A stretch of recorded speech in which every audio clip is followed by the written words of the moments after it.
¿Qué pasa? ¿Qué tal? ¿Cómo va la cosa, homies? ¿Qué pasa, familia? Aquí estamos en directo, live, con Jania, con Marie, aquí la chica de San Petersburgo, la chica de Tours, en Francia.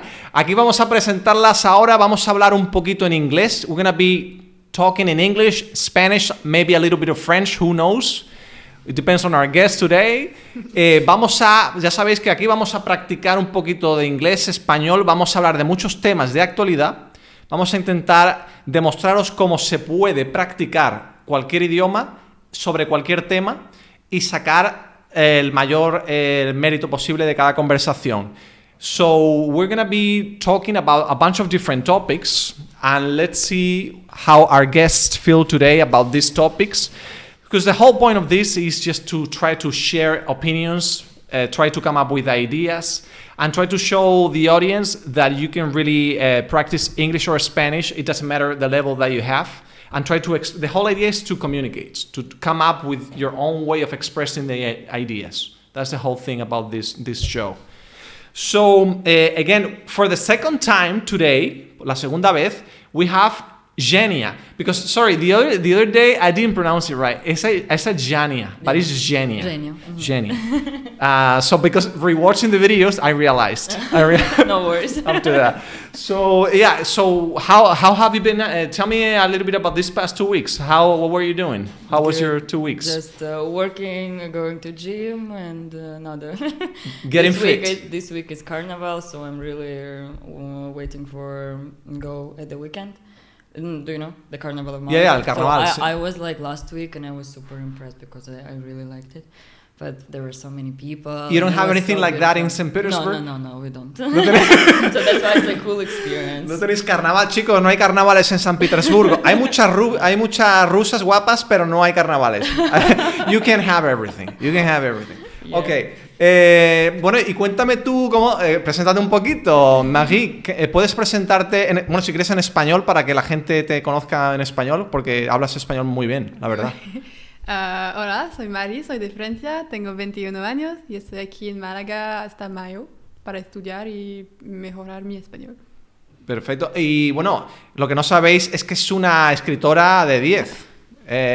She's a great writer. Yeah, because that's something that I found really interesting, because I read something from her, which is, and the way she uses adjectives and the way she expresses herself in English is pretty amazing. It's like really professional. Actually, you're thinking about publishing, no? Very soon, no? I want to, obviously. It's like maybe, no? Yeah. Like I'm looking for, because I'm writing in English only, so I'm looking for agents and stuff to get my things published, but I need to finish my book first, which is something kind of hard to do. And one of the main topics that you like about in writing is traveling, right? Traveling, but I work a lot in like magical realism, so... Magical realism, no? Realismo mágico, no? Eso sí. Can you describe what it is? Because I think some people might not know what you mean by that. Magical realism is like, I have no idea how to describe it right, but it's kind of, you feel like you're in real life, but in the meantime you cannot really tell the places that they're going. You cannot really, there's like bits of magic in it, things that would never happen literally in real life, but that's what makes it better, I think. Okay, so you use things from real life to describe fantasy places? Yeah, kind of. Like the base of the story, it's something that could happen. It's like a girl who leaves her home and she's traveling to get to another place, but the things that the people she meets and the things that she does cannot happen in real life. It's whole like I made something magic out of something real that I had lived or been through, and I just turned it into something else to make it better, I guess. Nice. Okay. So for how long have you been writing? The past 8 years. Really? I'd say, yeah. But I started small things as a child, like fairies, unicorns, the whole stuff. The basics, the fantasy basics. Yeah, it was really cool. I loved it. And yeah, kind of. Yeah, no. So I was telling her before when we were talking a little bit before, and it's really impressive because not a lot of young people, because she's only 21. Yeah.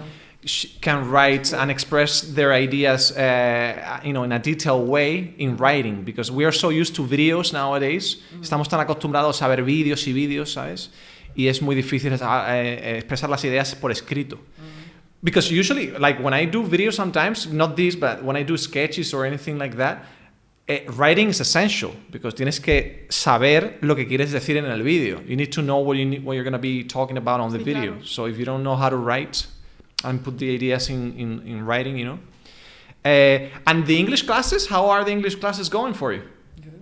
Está teniendo bastante. Yeah. Russian and but English. About writing, I think I had my period in my life when I was writing poems, and I really found myself like there, like expressing my feelings. In Russian or in Russian? In Russian. In Russian, yeah. Only my grandma could read them. No one else. Right. Poetry. I think poetry is a good thing, because poetry. I think poetry is the best thing to write in your own native language, right? Because it's like a stream. For me, it was easier to express myself in English or in Russian. In Russian, yeah. It's like a stream of consciousness, you know, like you fly around with your ideas in Spanish or in Russian or in French or whatever. Pero bueno, vamos a ver. We're going to be switching to the topics and jumping in. Let's see the first thing that we can be talking about. Let's see what you think about this first one. I'm going to start with something that could bring controversy to see what you guys think. Diverse families, las familias diversas. Have you heard about what this means? Do you know what this means, diverse families? It's basically it's this. There's a definition here, which means basically families composed of parents of the same sex or different nationalities or ethnicities or things like that. A child with two fathers, a child with two mothers, or a child with a Jewish father and an African mother, that kind of thing. So, I just wanted to bring this up to see, because there's a lot of controversy about this, for example, because some people say that, it shouldn't be allowed because, for example, having a child being raised without a male figure, for example, in the case of two mothers, could be seen as maybe the child will be lacking some characteristics that the male figure could bring in, that kind of thing. So I don't know, Eugenia, what do you think about these kinds of relationships and this kind of parenthood relationships? Well, I think in my country that we are very close-minded. It will never, I think, happen that, for example, we will have like families with two women or two men. But I think the most important is that the child is loved and someone is taking care of the child, and that's the most important, because child doesn't care who is mom or who is father. But no, I'm for it. I don't see any reasons to be against. Yeah.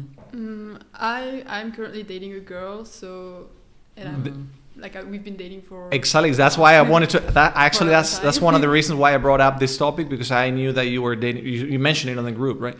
La novia, dijiste novia, entonces. Yeah, so I thought you have a girlfriend.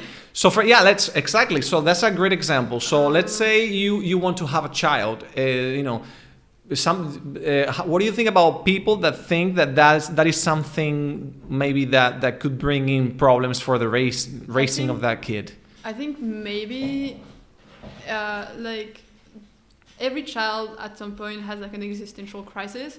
So I think in that type of family, maybe it's more like you see it more, because they will ask more questions. They will feel excluded because we like same-sex parents families are totally something, like even in France it's allowed. There's no like taboo on it or anything. It's just in school it will be weird and your child might get bullied, but I think it's like I don't see anything wrong with it, because I've seen a lot of examples. Like there's a lot of families who are like boy-girl families. They don't work, divorced parents, dead parents, stuff like that. I think every family is different, and every family has like something beautiful, and I don't see like I have a hard time getting along with people who are like, oh, that's like against nature and that's like the child won't be loved and blah blah blah. And I've seen examples of child who were like definitely more loved in same-sex families. Than in any other family. So. Yeah, so two key takeaways here, I guess.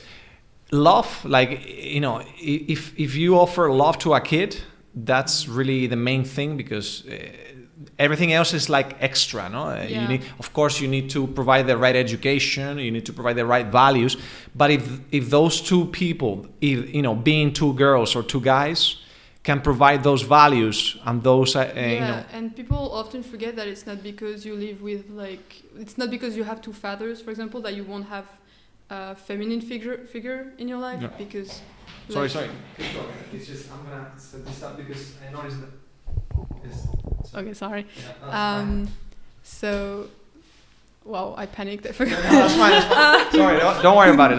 It's because you'll sound better. It's not because you grew up with two fathers or two mothers that you're gonna miss like a masculine figure or a feminine figure. Because people, like, I have a lot of friends that are boys. I have brothers who are probably, if I ever have a child, will like be close to that child and who will be their, like, I don't know, masculine figure if my child is a boy or something. So it's not really like, I don't think it's really about that, but it's more like, I don't know, I have a really hard time with people who are against it. Okay, so let's talk about that, because what would you say to the people that are against the idea of having, same-sex parents for a child? Or adoption, because we could be talking about adopting kids too. I want to adopt. Not even your own kids. Of course, not young kids, but there's no way I'm being pregnant ever. I am not carrying a child in my body. I am gonna die. So you that's your take right now, no? Yeah, I mean, I'm 21, so like right now, like, I don't want to have any planning of that. Sure. I'm way too young to die. But what I would say to someone who is against it, it's hard without bringing up examples, because I have a lot of examples in my own family, in people I know, my friends. I know a lot of people for whom it didn't work out, like boy and girl relationship with a kid. Yeah. And I know a lot of people with like trauma in these families for everything for what the child has witnessed and so on. And I think this kind of things that can happen in any family, same sex or not. But I would say that I don't even know what I would say, because people like that, they just like, they won't change their mind, and they probably won't try to think about it, because I've tried many times and it never worked. So. I see what you mean. Yeah.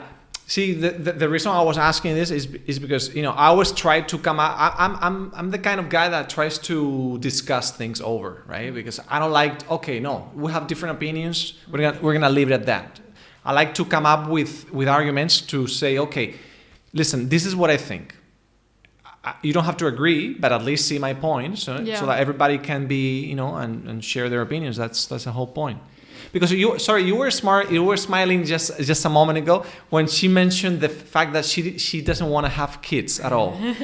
So why did you smile there? No, because I think I'm craving about it. One day, not now, but it's just like, I'd like to experience it as a woman. Right. Like, I'm not afraid. I mean, we are all like, we're born somehow, and it's like, I want it. I want like to have someone inside, and then it's mine. Yeah, that's beautiful. Yeah, it's. But I have a lot of friends who are like, "You're crazy." No, you're not crazy. I think that's beautiful. I wish I was like you, because my family, they're like, "Oh, you're gonna change your mind. Your mom used to say the same," and blah blah blah. I'm pretty sure I'm not gonna change my mind. I've never I want to have children. I just don't want them in my body. Were you always like that, Genia? Like since you were little, Mama, I want to have. I'm fond of kids. And, I want to be mom. Don't know when, but. Not late 30s, I hope. So okay.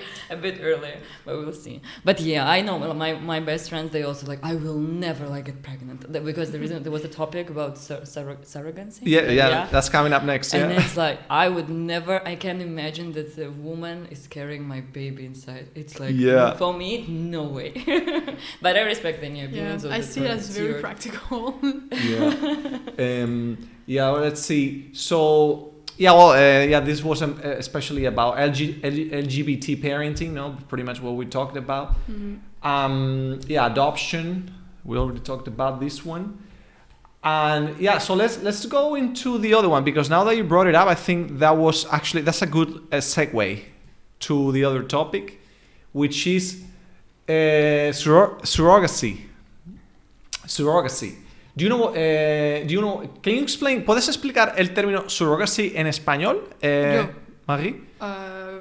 Puedo intentar. Mira, en español te digo, se dice vientre de alquiler. It's like renting a womb. It's like renting a womb. Yeah, vientre de alquiler. Vientre de alquiler. Sí. Okay. Vale. Vientre de alquiler es cuando una mujer está embarazada. Está embarazada con un bebé que no va a quedar y que va a dar a otras personas. A otra familia, exacto. Otra familia, sí. Exactamente, chicos, básicamente esa es la idea. Los vientres de alquiler, cuando una mujer alquila su vientre para tener al bebé de otra familia, ¿no? So, a woman who's renting her womb to have somebody else's baby. So it's called so weird, renting. Yeah. What? Literally, it's renting your womb. You're renting. Listen, I'll show you this because look, dice que the cheapest baby. Check this out. You're gonna like this. Jenna, look, the cheapest baby is $18,000 in India, and a premium baby costs $93,000 in the US. But the range is between 20 and 100,000. And the average is 40,000. What is a premium baby? Yeah, but like in the market. A premium baby, I know what it is. A premium baby, because it comes from an American womb. Yo creo que viene por ahí. It's so weird. I think so. It's the idea, because I don't want a premium baby if it doesn't have superpowers. Yeah, like with wings or something. Yeah, you know? like I don't know. The guy's gonna be a genius or something. Yeah, you know? I mean it costs a shit ton of money. It's called premium. You gotta stand out for that. But I mean, to me this is really interesting, because the average cost of having one of these babies is $40,000, como 40,000 euros. Mucho. So I don't know. That's like I don't know if it's like low or too much, or what do you think about that? But I think it's without cost that you have to provide with food, with room for this woman who is caring. Of course. Plus all these expenses. Yeah. Well, you think so? Because I'm not sure about that. You think so? All together. I think that includes. If it's all together, it's probably not a because then you have to pay. You have to pay for like the doctor appointments and stuff like that. I think. Oh, that's besides this amount of money. Okay. So at the end, it's a big sum of money. Yeah. Yeah, and so this is like the amounts, but I don't know. Like seeing the numbers, don't you think it's too cold? Like to see this is how much a baby costs. If you want a baby, pay 50,000. Feels like we are in the market and we're choosing. I want this, or this. Yeah. Doesn't feel right. So what would you do? Would you ban this? ¿Tú prohibirías esto? Would you ban this, Genia? No, because there are like some people who have, for example, problems like with health problems. So I think in this case, why not? But there are like women who are like, I will not like get pregnant because I don't want like to change my body. Or there are like also men who saying to women, no, don't do it like because I want you like this. They have a lot of money and they like, okay, we will buy a baby, but this I think it's psychological. Yeah. So I think I would be for it if it's because of health reasons, but otherwise. Okay, I'll put it this way, because to me there's two scenarios here. One, the woman cannot physically have babies. That's one scenario. The other one scenario is the woman doesn't want to actually have the baby because she doesn't want to go through the pain and and the problems, the physical issues, whatever, after the giving birth. So, but to me those scenarios are very different. Because one is you don't want to go through the whole thing, but you can.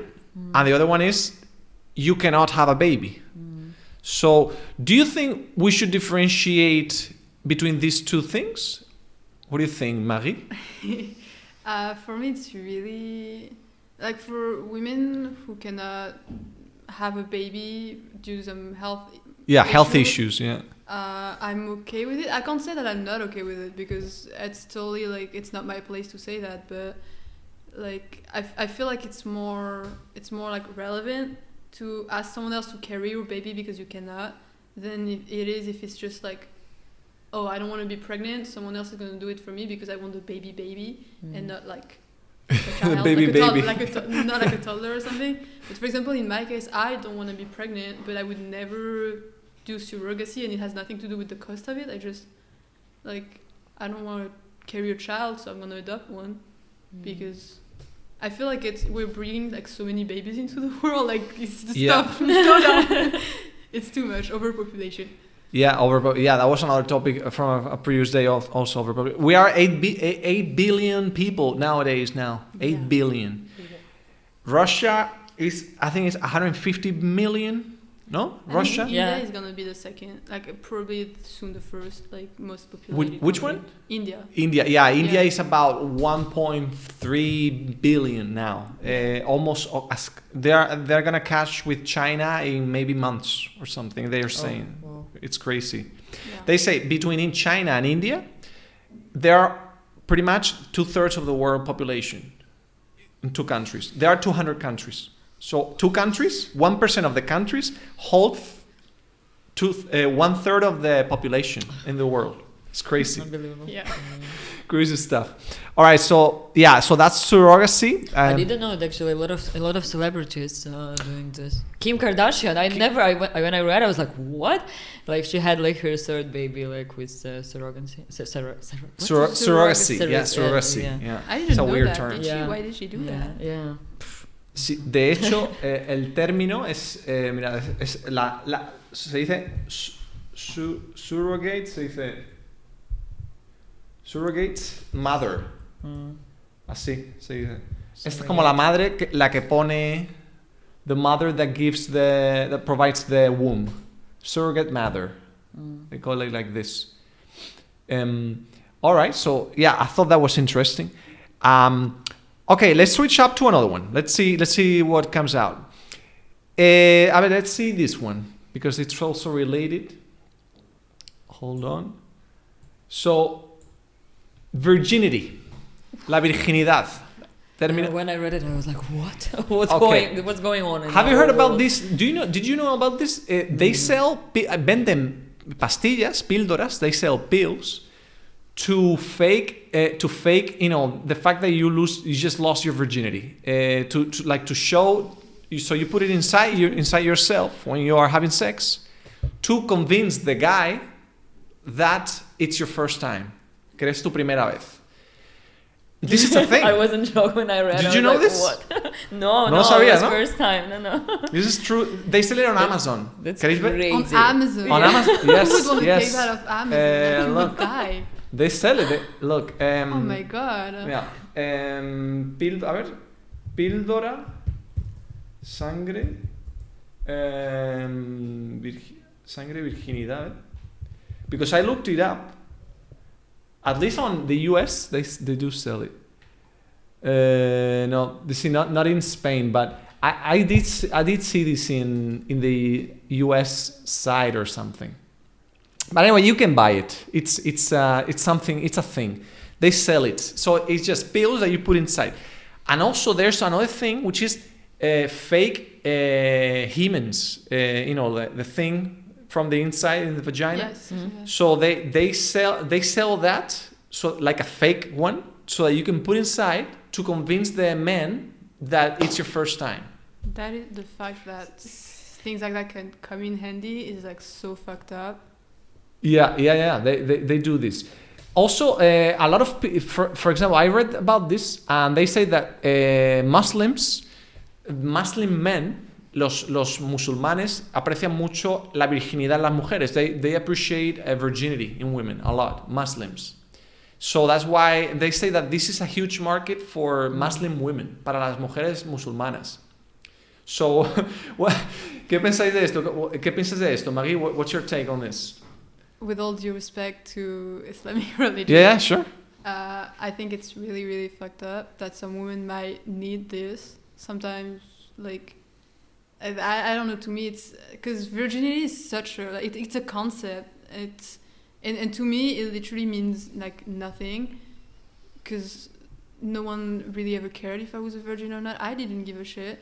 So like, for the fact that this is still important now in like 2023. Yeah, for some people it is. Yeah, for some like, men. it's something. I don't know, the idea of like being pure and all of that. Virginity, I don't think it has something to do with being pure and being like. What's the take in Russia about this? Like, do you feel like Russian men appreciate, doing it for the first time with a woman a lot, or is something, or they don't care? I think it changes with time, fortunately.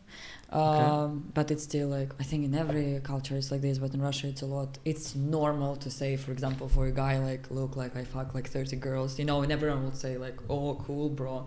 And like if girls says it, it's like, ooh, you like whore or whatever. And this is shit, because it's like, no, we live in 2023, and that's why it can't happen. But this is, you can't trust anyone with these kind of things. Of course, yeah. Like, oof. I would not have the energy to like put that pill up to buy it. Like I would like you buy it, and then the whole process of like setting that up. I know in some countries. I know in some countries. It's terrifying. They stitch it after. For example, if a girl lost virginity, they stitch it again.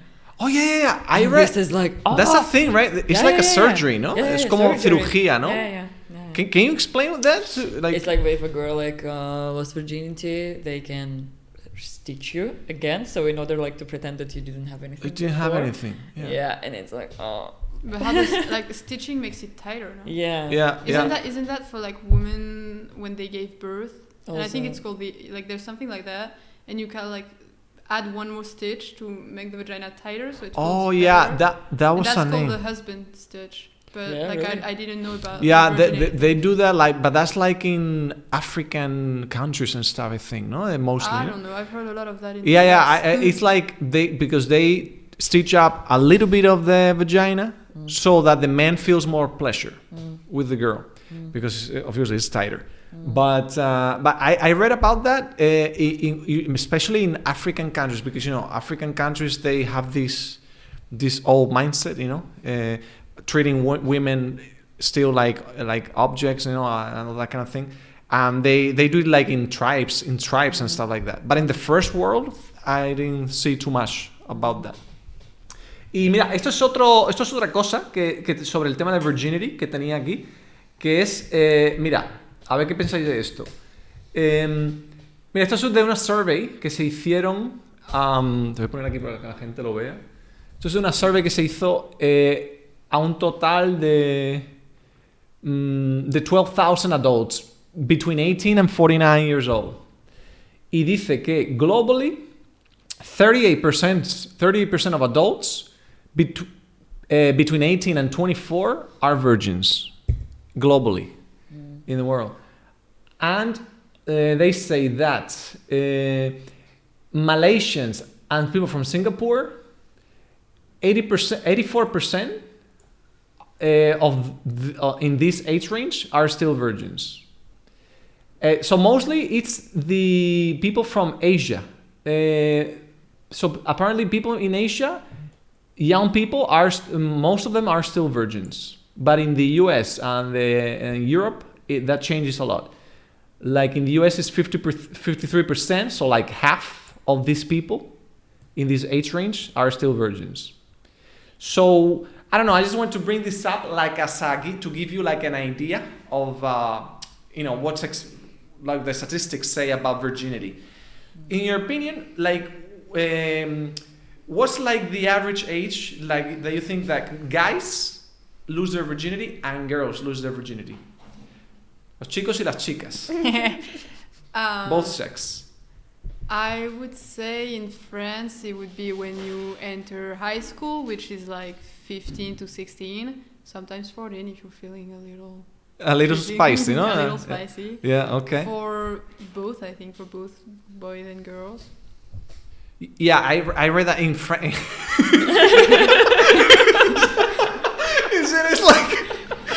is like, really?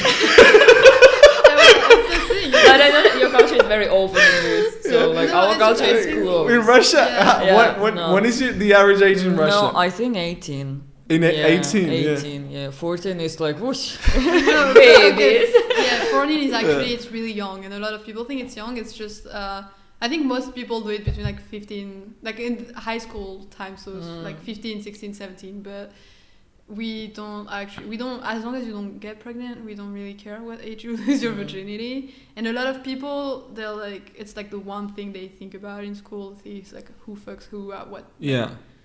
Yeah, like, I don't know. It's a big deal. Yeah, I don't know. I think it's a big deal for the younger you are, the most big deal it becomes, right? Yeah. I lost it when I was 18, actually, myself. But what about Spain? What's that? What about Spain? In Spain, well, I lost it when I was 18, but in Spain, this is the other thing that I think it's right here.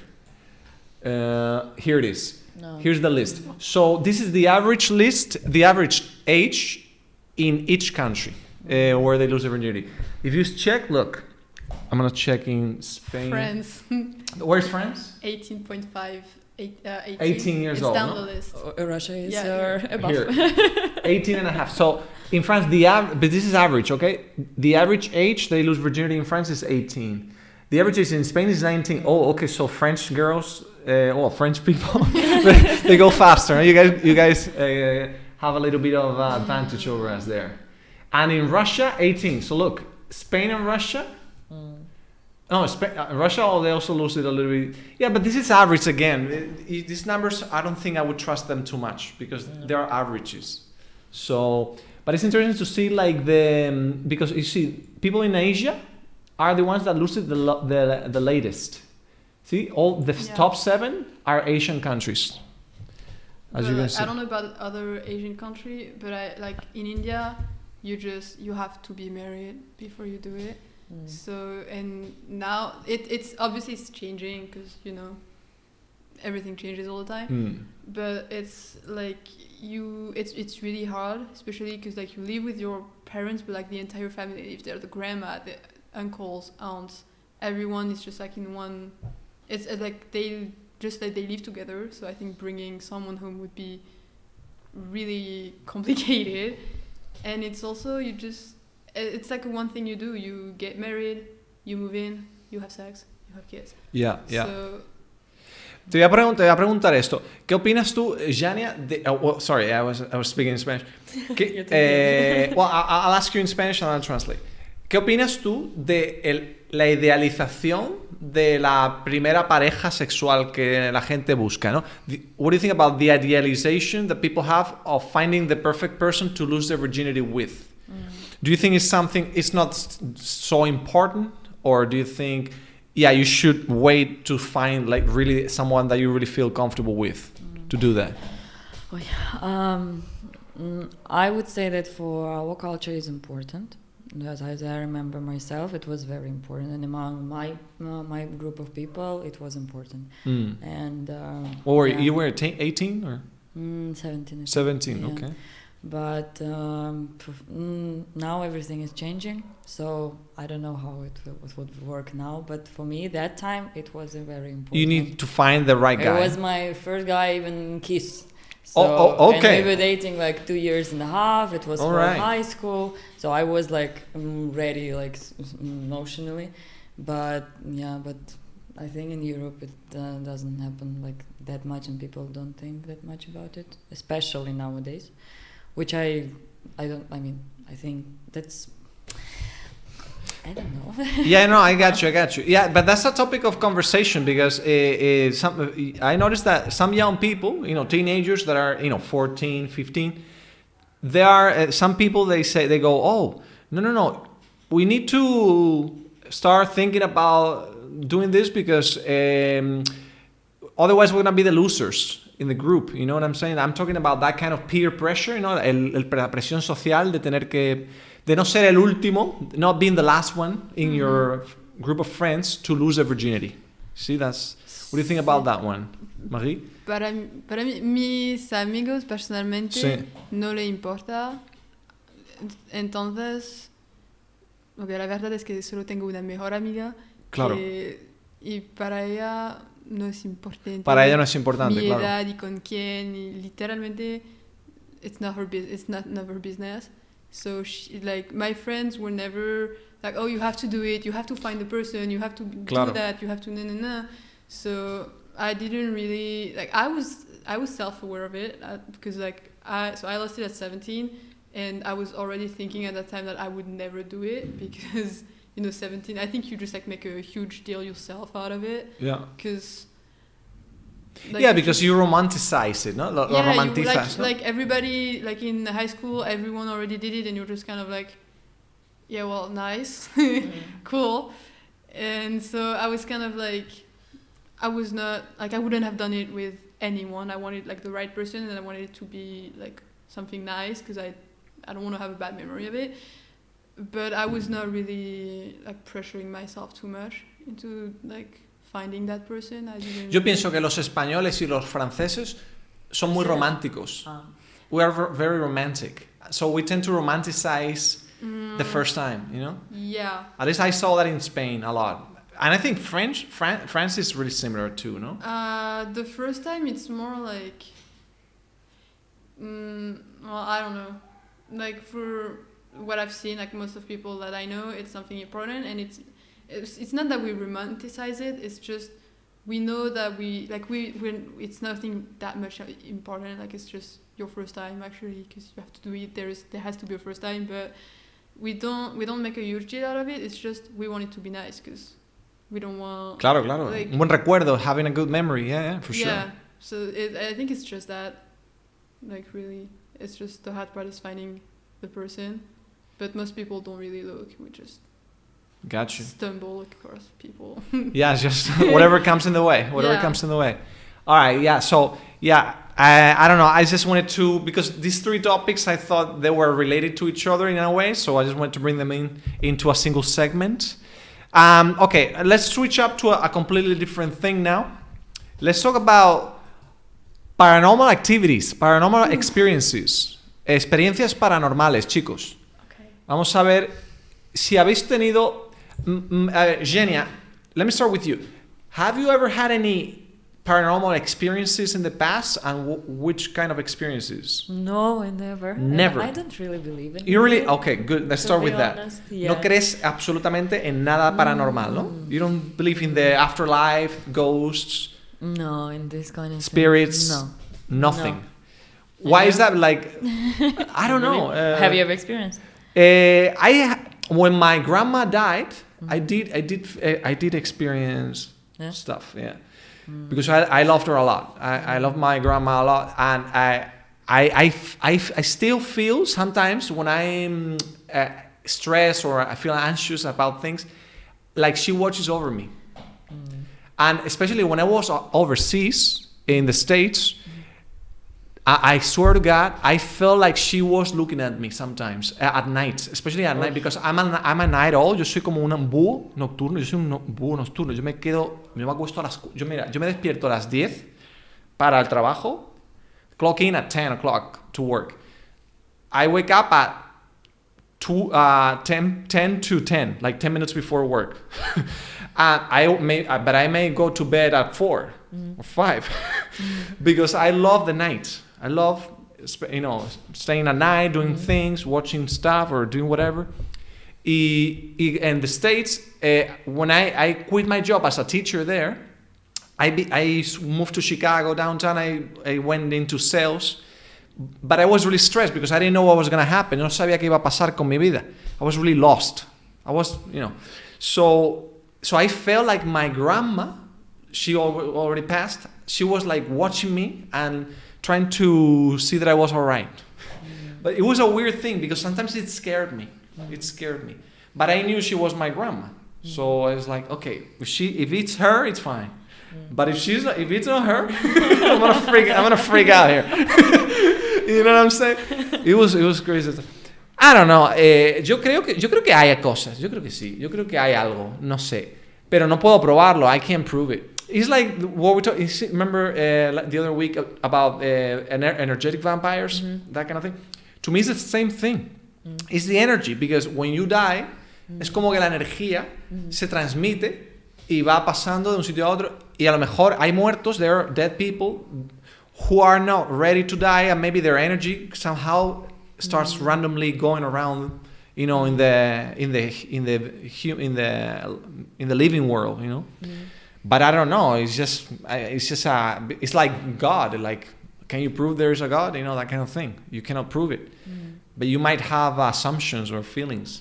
Entonces tú nada, ¿no? Cero, ¿no? ¿Tú no crees? I would like to believe that there is something after the death.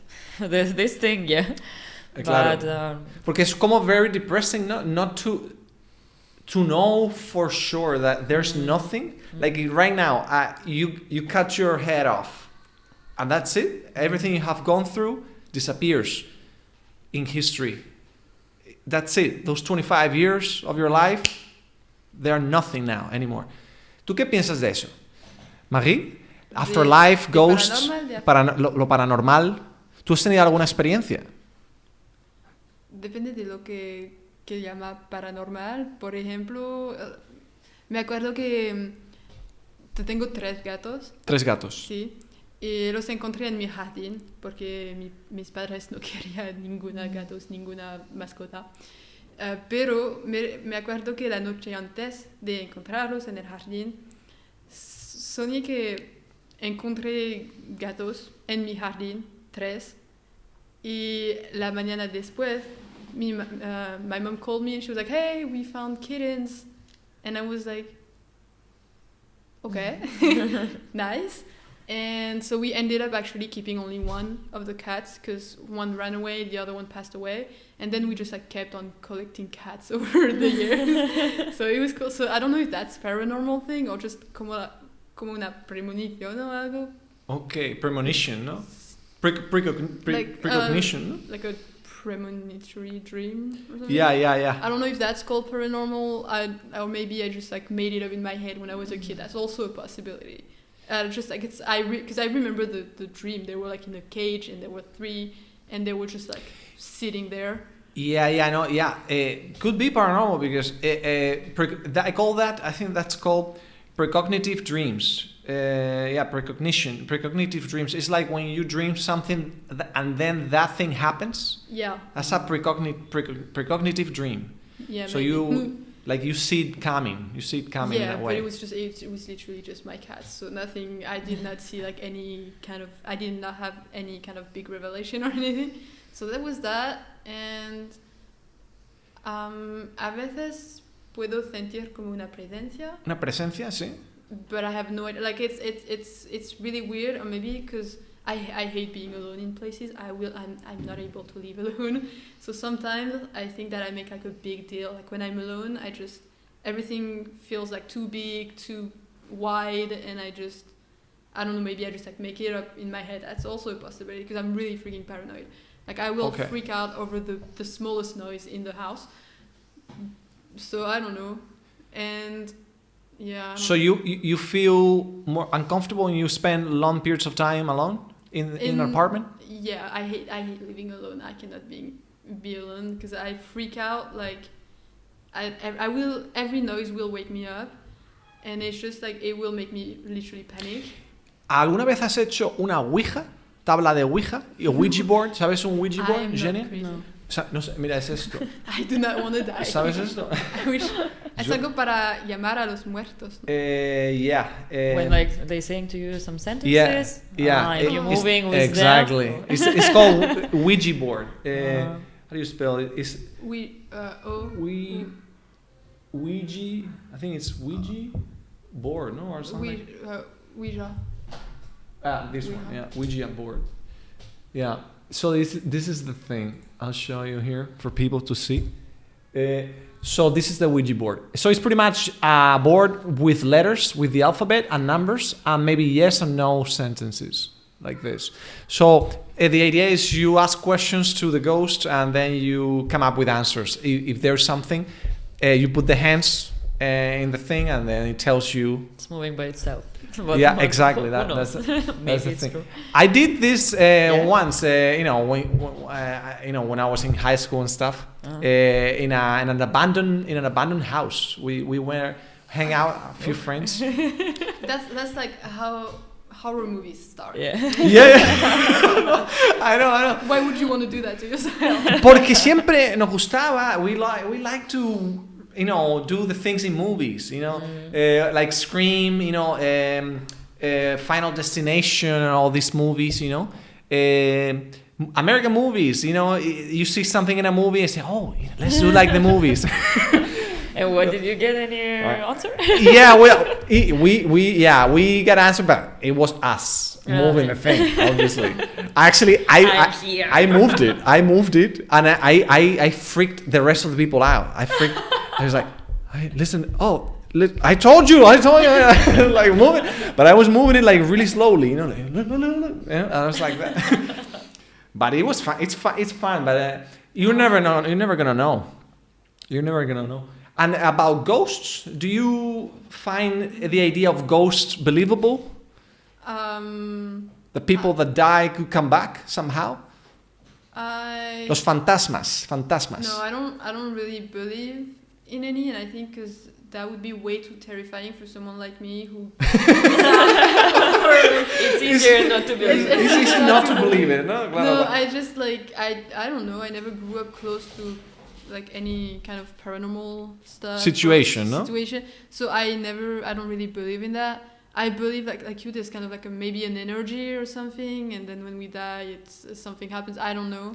Yeah. But I don't really believe in like heaven, hell, places you go after you die, you can come back. I wish I believed, because I think having faith is a beautiful thing. Claro. But I don't porque have it.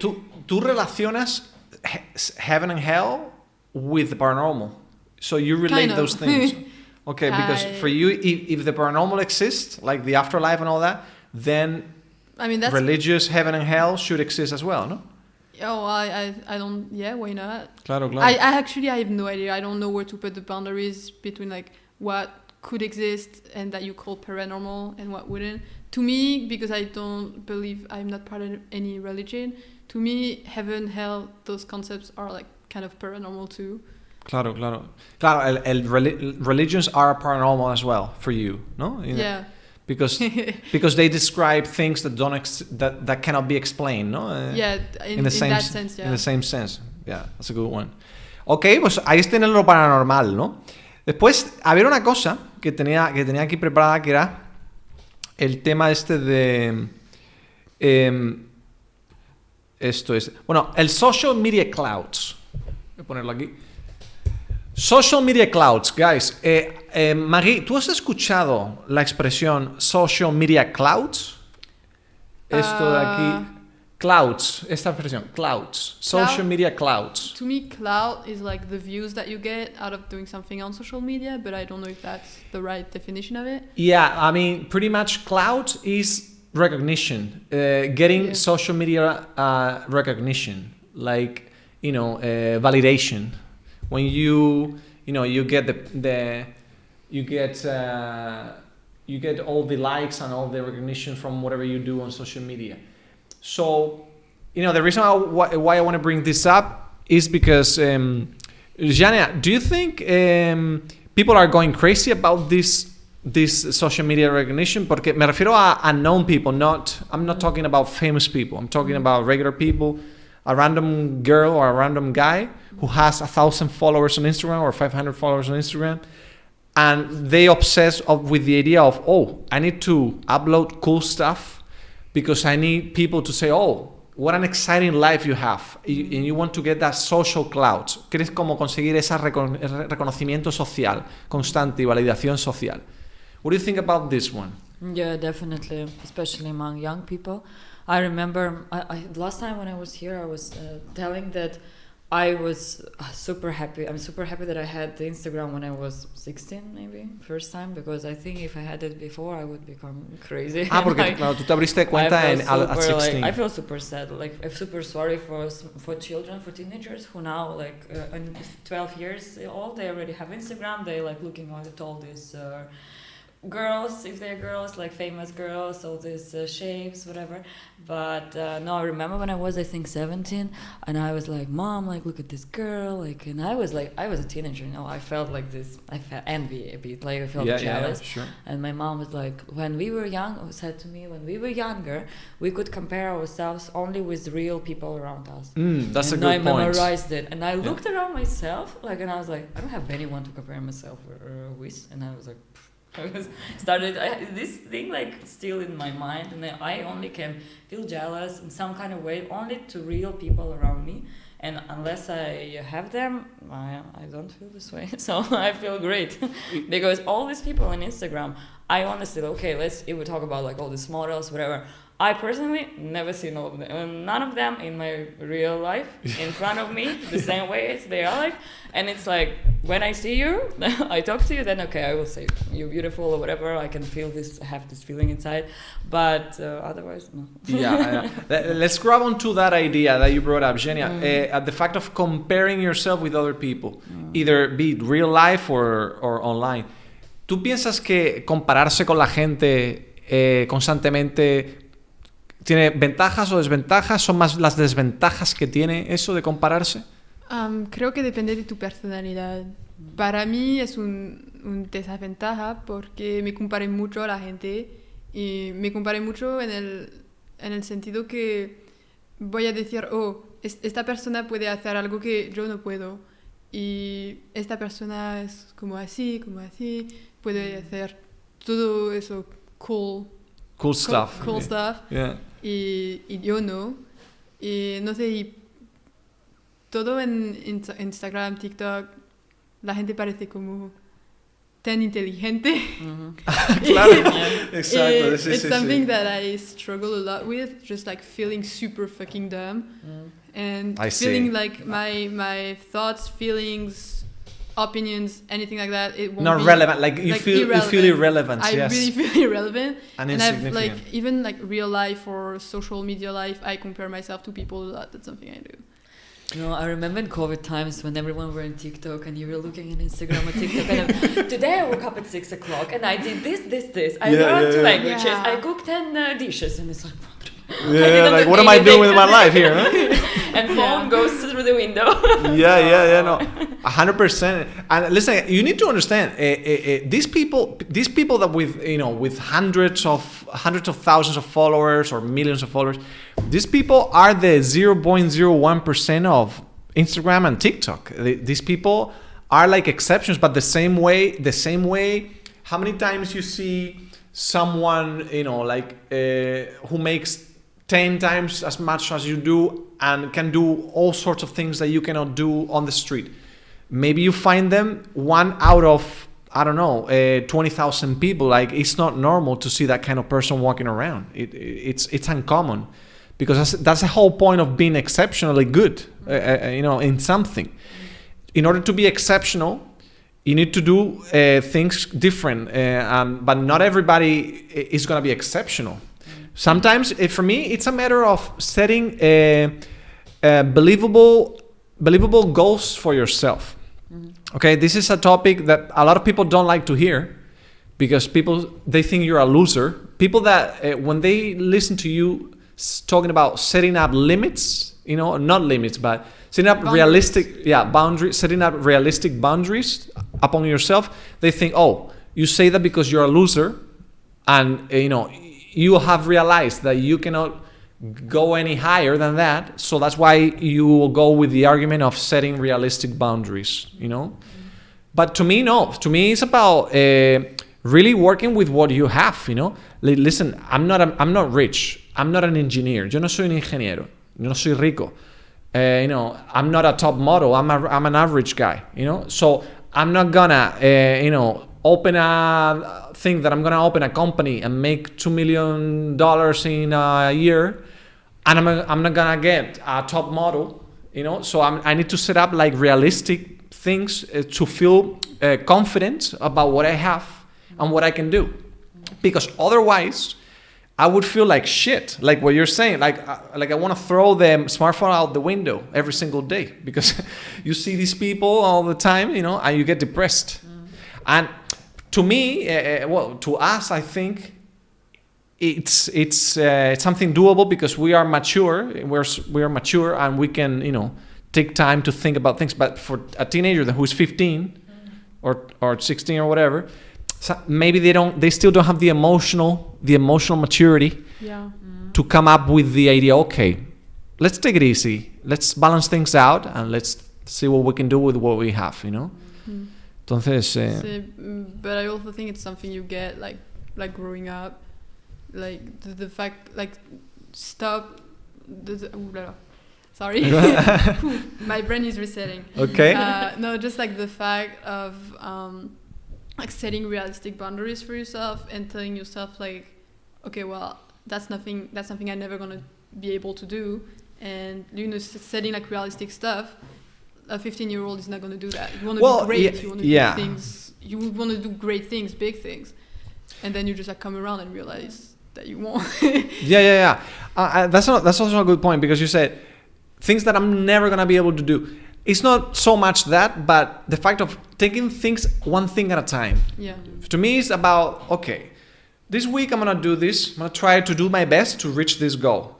Next week I'll try to get the other goal. But first I need to get this. Otherwise, there's no point in worrying about 2 weeks' time. That's my take on everything. That's my take on my job, because I have a sort of job dealing with computer integration stuff. So it's the kind of job where you can become obsessed with thinking in advance. Because, if this fails, I better do this now, because if this fails, I need to be ready to do this and all that stuff. But for me, in your personal projects, for example, you want to publish a book. So let's say you need to think, okay, I'm gonna focus on finish the next chapter. When I'm done with the next chapter, I might think about the next one, and then the next, and then I might think of a good ending to wrap things up on the book. Yeah, that's something that took me like a shit ton of years to be able to do, to just like stop, because I have like 1,000 of stories everywhere, in notebooks, in Wattpad, in my computer. Literally, it's all over the place. And when I would like start writing something, I'd go like around like 10 chapters or something. Yeah. And then no more imagination. I'm drying up. And then I would get imagination for something else. So I'd start something else. And I started so many things that I never finished. So now I'm focusing on I just set up to myself like a goal of writing every single day. So that's something I do now. But I struggle a lot with that. Just being able to stop having the urge of starting something else when I already have something else to finish, because then I'm never going to do anything with it. But I also think because we're on social media topic, it's like TikTok, Instagram, it's really cool to show off what you're able to do. But I think I chose the wrong art, because when you see someone who draws, who paints, they show you your stuff, you're like, oh, beautiful, you see it. Yeah, it's visual. With writing, you have to read it. It's annoying, I get it. A lot of people don't like to read. So I'm just showing my stuff and read. Yeah. Have a nice 10 minutes reading. Yeah, 100%. Also, you can teach tips about how to write as well, no? Besides talking about the content itself, you could type. Yeah, I think I'm not entitled to teach anything at the moment, because I'm teaching myself. And I don't think I could teach anything to anyone, given the fact that I have not published my book. I haven't even finished my book. I'm still on chapter 10. My chapters are long, but still. Just 10. Yeah, I know, right? So I wouldn't be able to give people I wouldn't be in a position to give people any advice, I think. Yeah, no, I got you. I see that. That's very humble of you too, to recognize that, because. Some people, because I see a lot of YouTubers that have book channels where they just give advice, and maybe they are writing students, and they have been writing for a year, and they are already open a YouTube channel teaching how to write.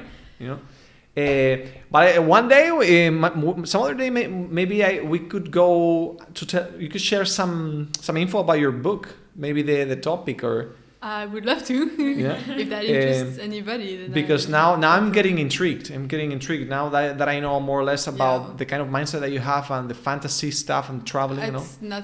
It's really nothing that big. You won't change the world or anything. But no, but it's cool. I mean, it's fantasizing. I'm kind of proud of it, because I have a hard time being proud of things that I make, because usually I'm just like, yeah, well, it kind of sucks, but I'm kind of proud of that one. Okay, we'll see. We'll be talking about that some of these days on the next one. Oh, one other thing that I wanted to share here. Let's see what you think about this. Cord cutting. ¿Habéis escuchado esa expresión? Cord cutting or cord cutters? Cord cutters. I think it's like in it rings a bell in French. Is it like when you, like, for example, going away from your family or something? Is that? Oh, no. Oh, it's okay. not that. Okay. In this case, it refers to TV. It means not consuming TV, not watching TV. Okay. It's kind of like cutting the cord, cutting the cable, cutting the cord. Oh, okay. We say that in French for like going away from people. Yeah, like being independent. Oh. Yeah, that's what it means in French. So, this is a topic about, the amount of people that are that stopped watching TV. Because TV, I don't know about you, but I grew up watching TV myself. Maybe not you, because you're 21, so. No, it's more that my dad didn't want us to have TVs like with channels and stuff, because he knew we'd get addicted to it. So we were allowed like only DVDs and movies. And we had like a particular time when we could watch, like on weekends we would watch. It's not watching TV, but we would put on movies. We used the TV only to put on movies. Okay, interesting. So. never heard that. Okay, that's cool. Because you can limit the contents that you watch, no? For the kid. No? Yeah, I grew up like I'm missing a lot of like TV references. There's a lot of TV references that I don't have because of my dad. Thank you, Dad, if you're watching this. But like I think it was actually a good idea, because like I never switch on the TV unless I'm watching a movie. I don't use the TV at all. We don't watch really the news. So not even as a kid, no? Ni siquiera de niña, no? Ni siquiera cuando eras niña. Vale. How about you, Zhenya? Did you watch TV when you were younger, or now? Yeah. Do you still watch? No, now no, but yeah, when I was young, after school, after kindergarten. But it wasn't like it was an addiction, but yeah, I was watching. But then after nothing, I think when I went to university, everyone forgot about TV and we started to watch YouTube. Exactly. Movies, Netflix. Same thing to me. It happened the same thing with me. But I have this habit like from my mom, because now in our house, TV always on. Like no one is watching, but it's always on. It's always on, yeah, on the background. For the background. I hate that. I don't like that. I need it. Yeah. I need when I'm alone, like in the house, I need something to be like to listen to something on the background, like the radio or something. Yeah. Porque tú piensas que so do you think TV is going away forever? Because now it's dropping drastically. Yeah. The amount of people that are I think that with switching to so many programs and like channels, YouTube, Netflix, HBO, like all yeah. of this, like I think it will disappear at one point. And, Exactly. That's what that's the other thing that I wanted to show you is this. What is this? Look. Check this out. All right. So the end of the TV era, because so you're averaging almost 8 hours a day. People around the world spend more time consuming media than ever before. So as an average, people in the world consume 8 hours a day of media. But I think this includes all kinds of media. But, up until maybe, 10, 15 years ago, TV was the king of media. But now, it's all Instagram, YouTube, TikTok, and all the other different sources, right?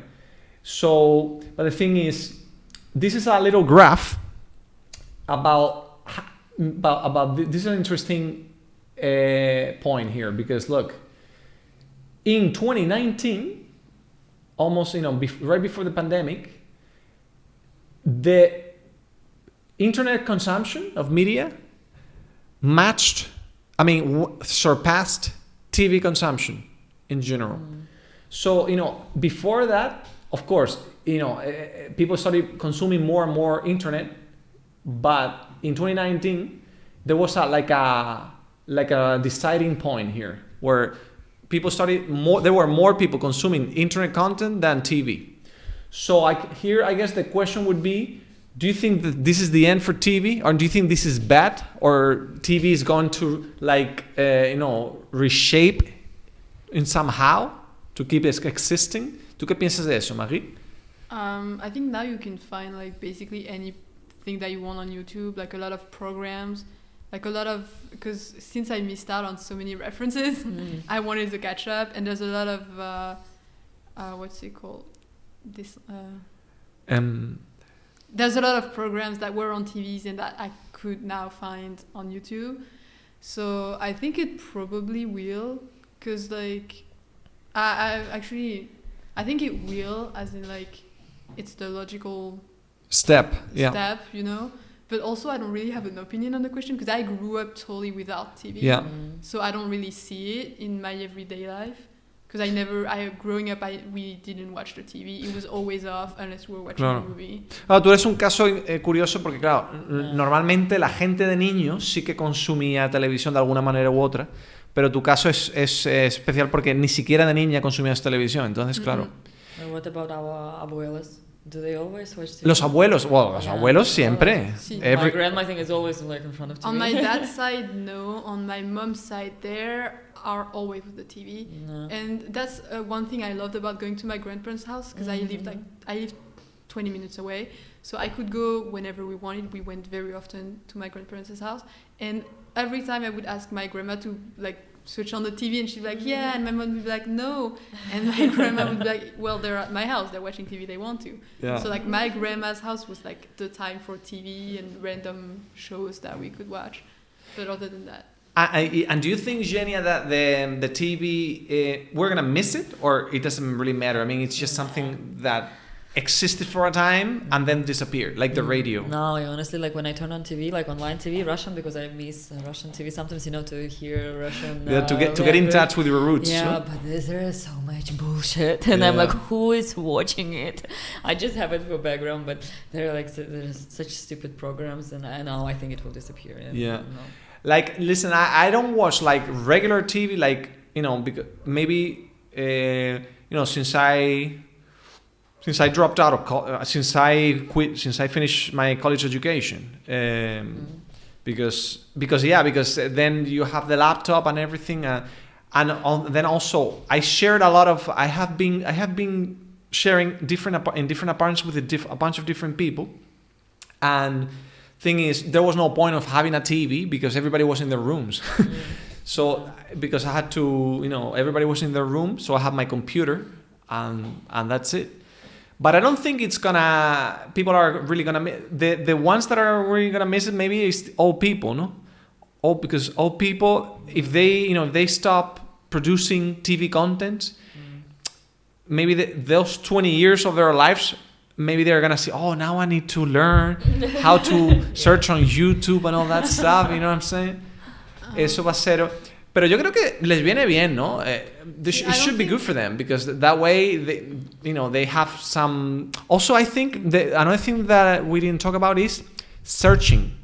The fact that you search for content, because on TV you don't search. Yeah. You just switch channels. And it's been proven that what you watch, then on your suggestion, it will give you things that approve of your opinion. Like it will, like on TV, Exacto. You don't have that. Exacto. It's like Facebook, no? Facebook, all you see is people that are in your network, so they validate your opinion. Yeah, like everybody just agrees with you. On YouTube, it's like same thing. You will also always see like same content and stuff, and not same content, but like people who the people who agree with your opinion. And on TV, it's just like people talking. So, but then you also have it like in France, you have different programs for people who are like on different political sides. So yeah, sure. That it depends, But on TV, I think it's more diverse, the opinions that you can get and the things that you can learn too. Of course, the thing is, I'm in love with. For me, the internet is like the best invention in history. I mean, to me, because. To be honest, because writing was the first one 5,000 years ago. Las tablillas sumerias, se llamaban las tablillas sumerias, son como pieces of stone in the Sumerian Empire. I love history. That's why I know this. The Sumerian Empire, it was in 3300 BC, before Christ. They found these pieces of stones, like thousands of them, with little symbols on them. And that was like the first writing ever. Where? So in the Sumeria. It was nowadays it's Iraq, the Iraq area. See. No, I don't know why I thought it was in like Mesopotamia or something. Yeah, Mesopotamia, that area. Los sumerios, se lo llama el imperio de Sumeria. Sí. Mesopotamia, esa la zona de Mesopotamia, exactamente. So, but I'm saying is we have 5,000 years of history. So for me, the first like breakthrough invention was writing, and the second one, the internet, man. Because the internet is, if you think about it, the concept of the internet is completely like 5,000 years apart. You just like get writing and then writing and then like straight up. There's nothing in between. Just yeah, I could sneak in a couple of things in between too, but I'm getting the internet, because the internet is like imagine a guy in 1900, like the 1900, at the beginning of the 19th century, the 20th century, and the guy travels in time in 2020. I think the guy would die instantly. I read instant death. very interesting fact. I think 200. If like there was like a prediction, if 200 years ago, a person. Now for example we have a newspaper and we read information. 200 years ago, all this information which newspaper has today, one paper, it's whole like all knowledge which person had 200 years ago for the whole of this life. Can you imagine? That's insane. Yeah. Like, what?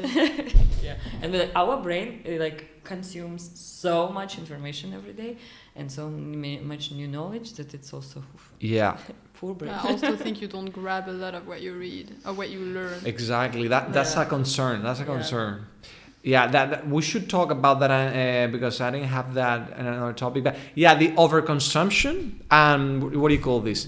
Not being able to contrast the information and the recall, because we did talk another day. We talked about attention span. Mm-hmm. Attention span, because it's decreasing drastically because of reels and all that stuff.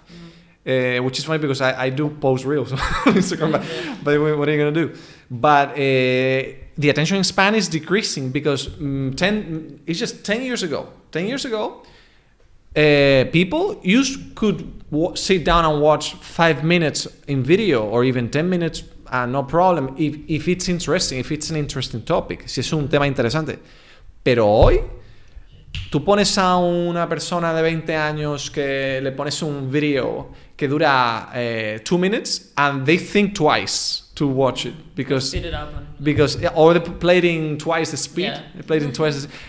Do you do that? Because I never. You do that? Always. Twice the speed. I don't want to spend my time. I'm just like I don't want to waste it. I'm just like listening. Okay, if it's interesting, I would re-listen it again. But if no, I just listen. Okay, I put a tick that I listened to it, that I can watch something else. Claro. Yo no lo hago.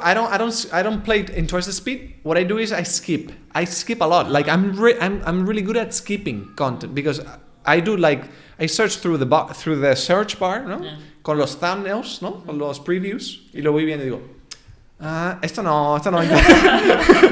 Because I tend to pick videos with a lot of graphics, con muchos grafías, visuals, because that way when you skip on the previews, you can see more or less what they're talking about without listening to it. So I go, oh, this is boring, so I'm gonna skip it.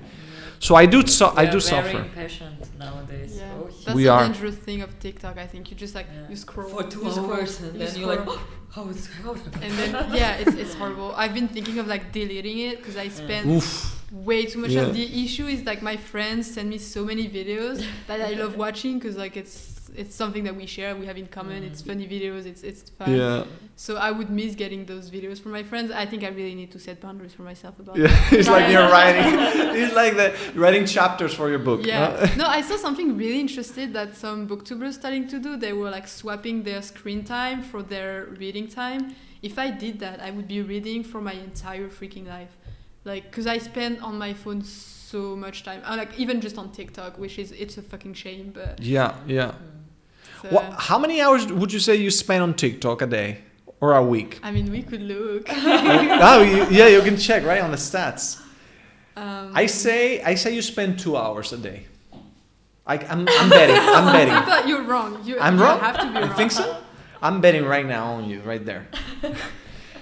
I mean, I don't spend that many hours because what I do is when I'm ready to go to sleep or something, I go. You want to turn off your brain. Yeah, I want to turn off my brain, and then I flip through some reels. Sometimes I spend a couple of hours straight just going boom, boom, boom, you know? Oh, yeah. But Addictive. it's addictive, yeah. How many hours? 4. 4 horas? Espérate. Every day? Just today. Today, ¿no? Claro. Yesterday. ¿Y te viene last week? Does Three. it show the... Per week, it shows per week. Per week, Okay, so the You will average... delete it after. Okay. Wait, this is hard to say. So, A ver, dilo en español, a ver. tiempo en pantalla total de la semana 38. ¡Hostia! 38 horas. Chicos, 38 horas es un full-time job. O sea...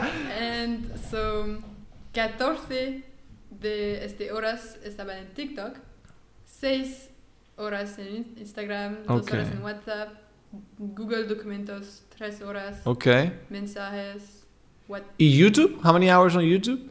Does it say? Not much, 1 hora. 1 hora, poca. Pero es que YouTube lo veo en mi ordenador. No en Ah, mi claro. Que va aparte, o sea, tienes horas aparte. Desktop hours. Those are desktop. It's a shame. Okay, no, but this is a good example. Yo voy por ahí. O sea, maybe not on TikTok. I love YouTube. Yeah. Yo soy de YouTube. I love. I could say I'm addicted to YouTube because I love. I'm subscribed to so many channels and different topics. And you know what I did? I actually did a cleansing of my subscriptions. I do that every once in a while. Suelo hacer eso de limpiar suscripciones. Because, listen, I'm not lying. There was a point years ago that I had over 1,000 subscriptions. 1,000. 1,000 subscriptions.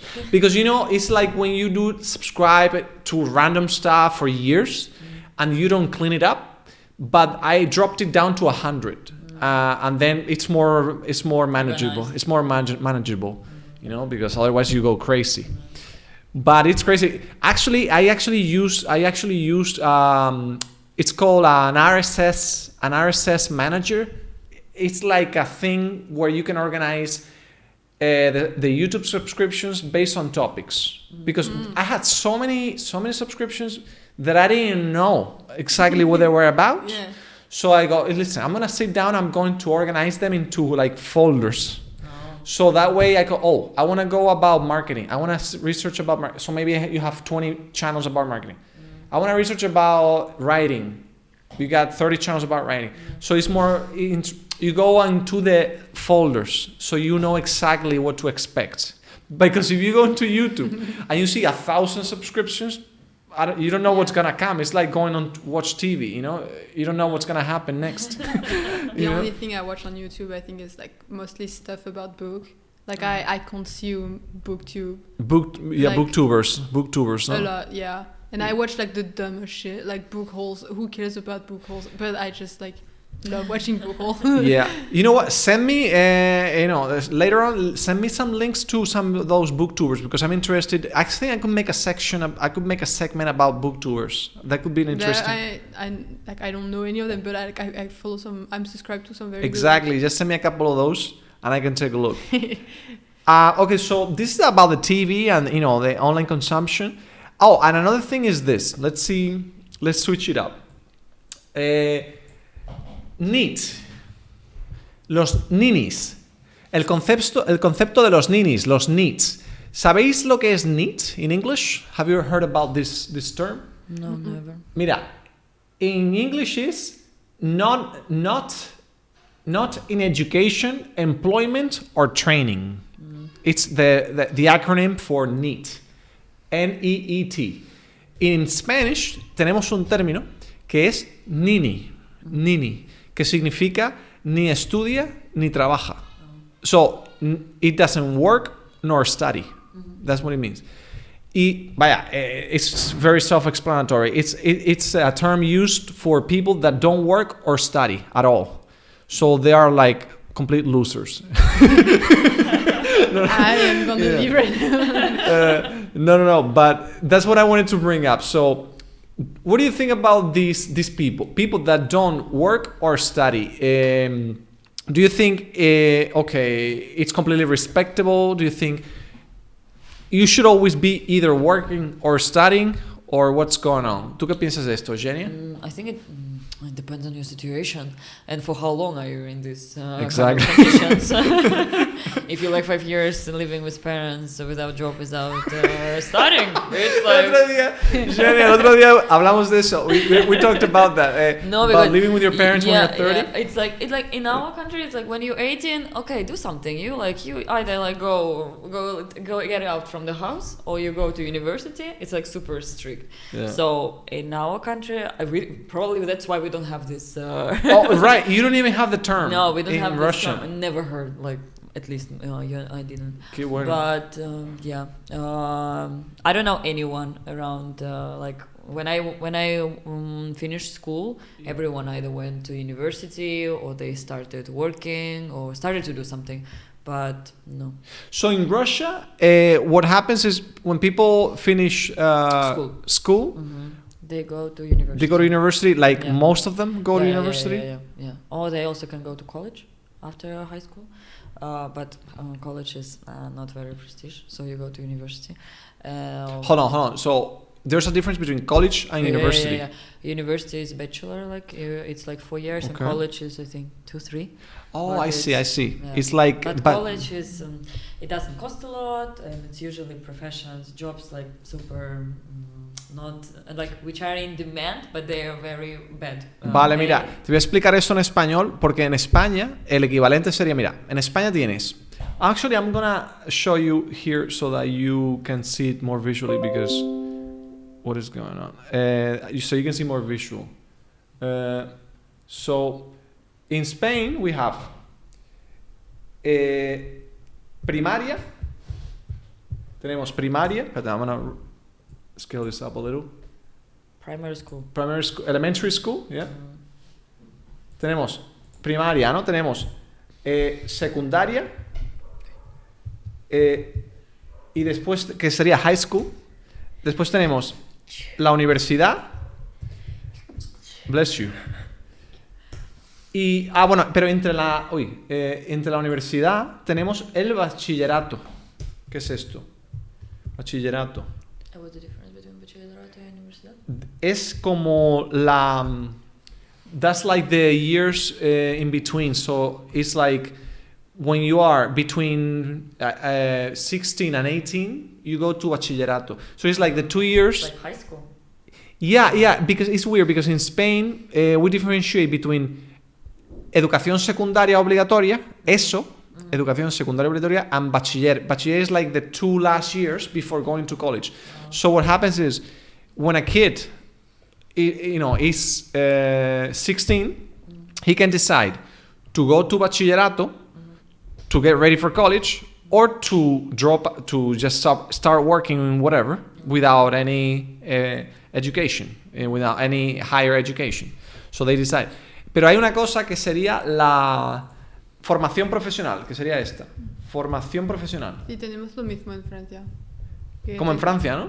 Tenemos que elegir al fin de la secundaria si queremos ir por el bachillerato o una formación profesional.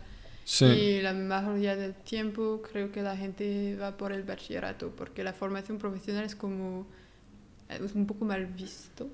Sí, bueno, no está como... Son carreras peor pagadas. Less worse paid jobs, sí. ¿No? Worse paid jobs. I mean, there are still jobs. Son trabajos, pero no están tan bien pagados, sí. ¿No? Pero, por ejemplo, yo quería hacer pero mi madre me ha dicho que no. Tengo que ir al bachillerato. Y entonces creo que tenía razón. Pero...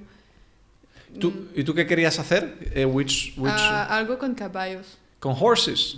¿Te gustan mucho los caballos? Sí, pero ahora estoy muy contenta que no lo hice porque... Quiero decir, doma de... ¿Cómo se llama? ¿Hípica? Doma de caballo, like taming, like... it's more like... It's like a horse studies. You can become a lot of things out of that. You can... Not a vet, but like... You can do a lot of... You can become a teacher, or you can become someone who like just like care for horses. I see, and yeah. stuff like that.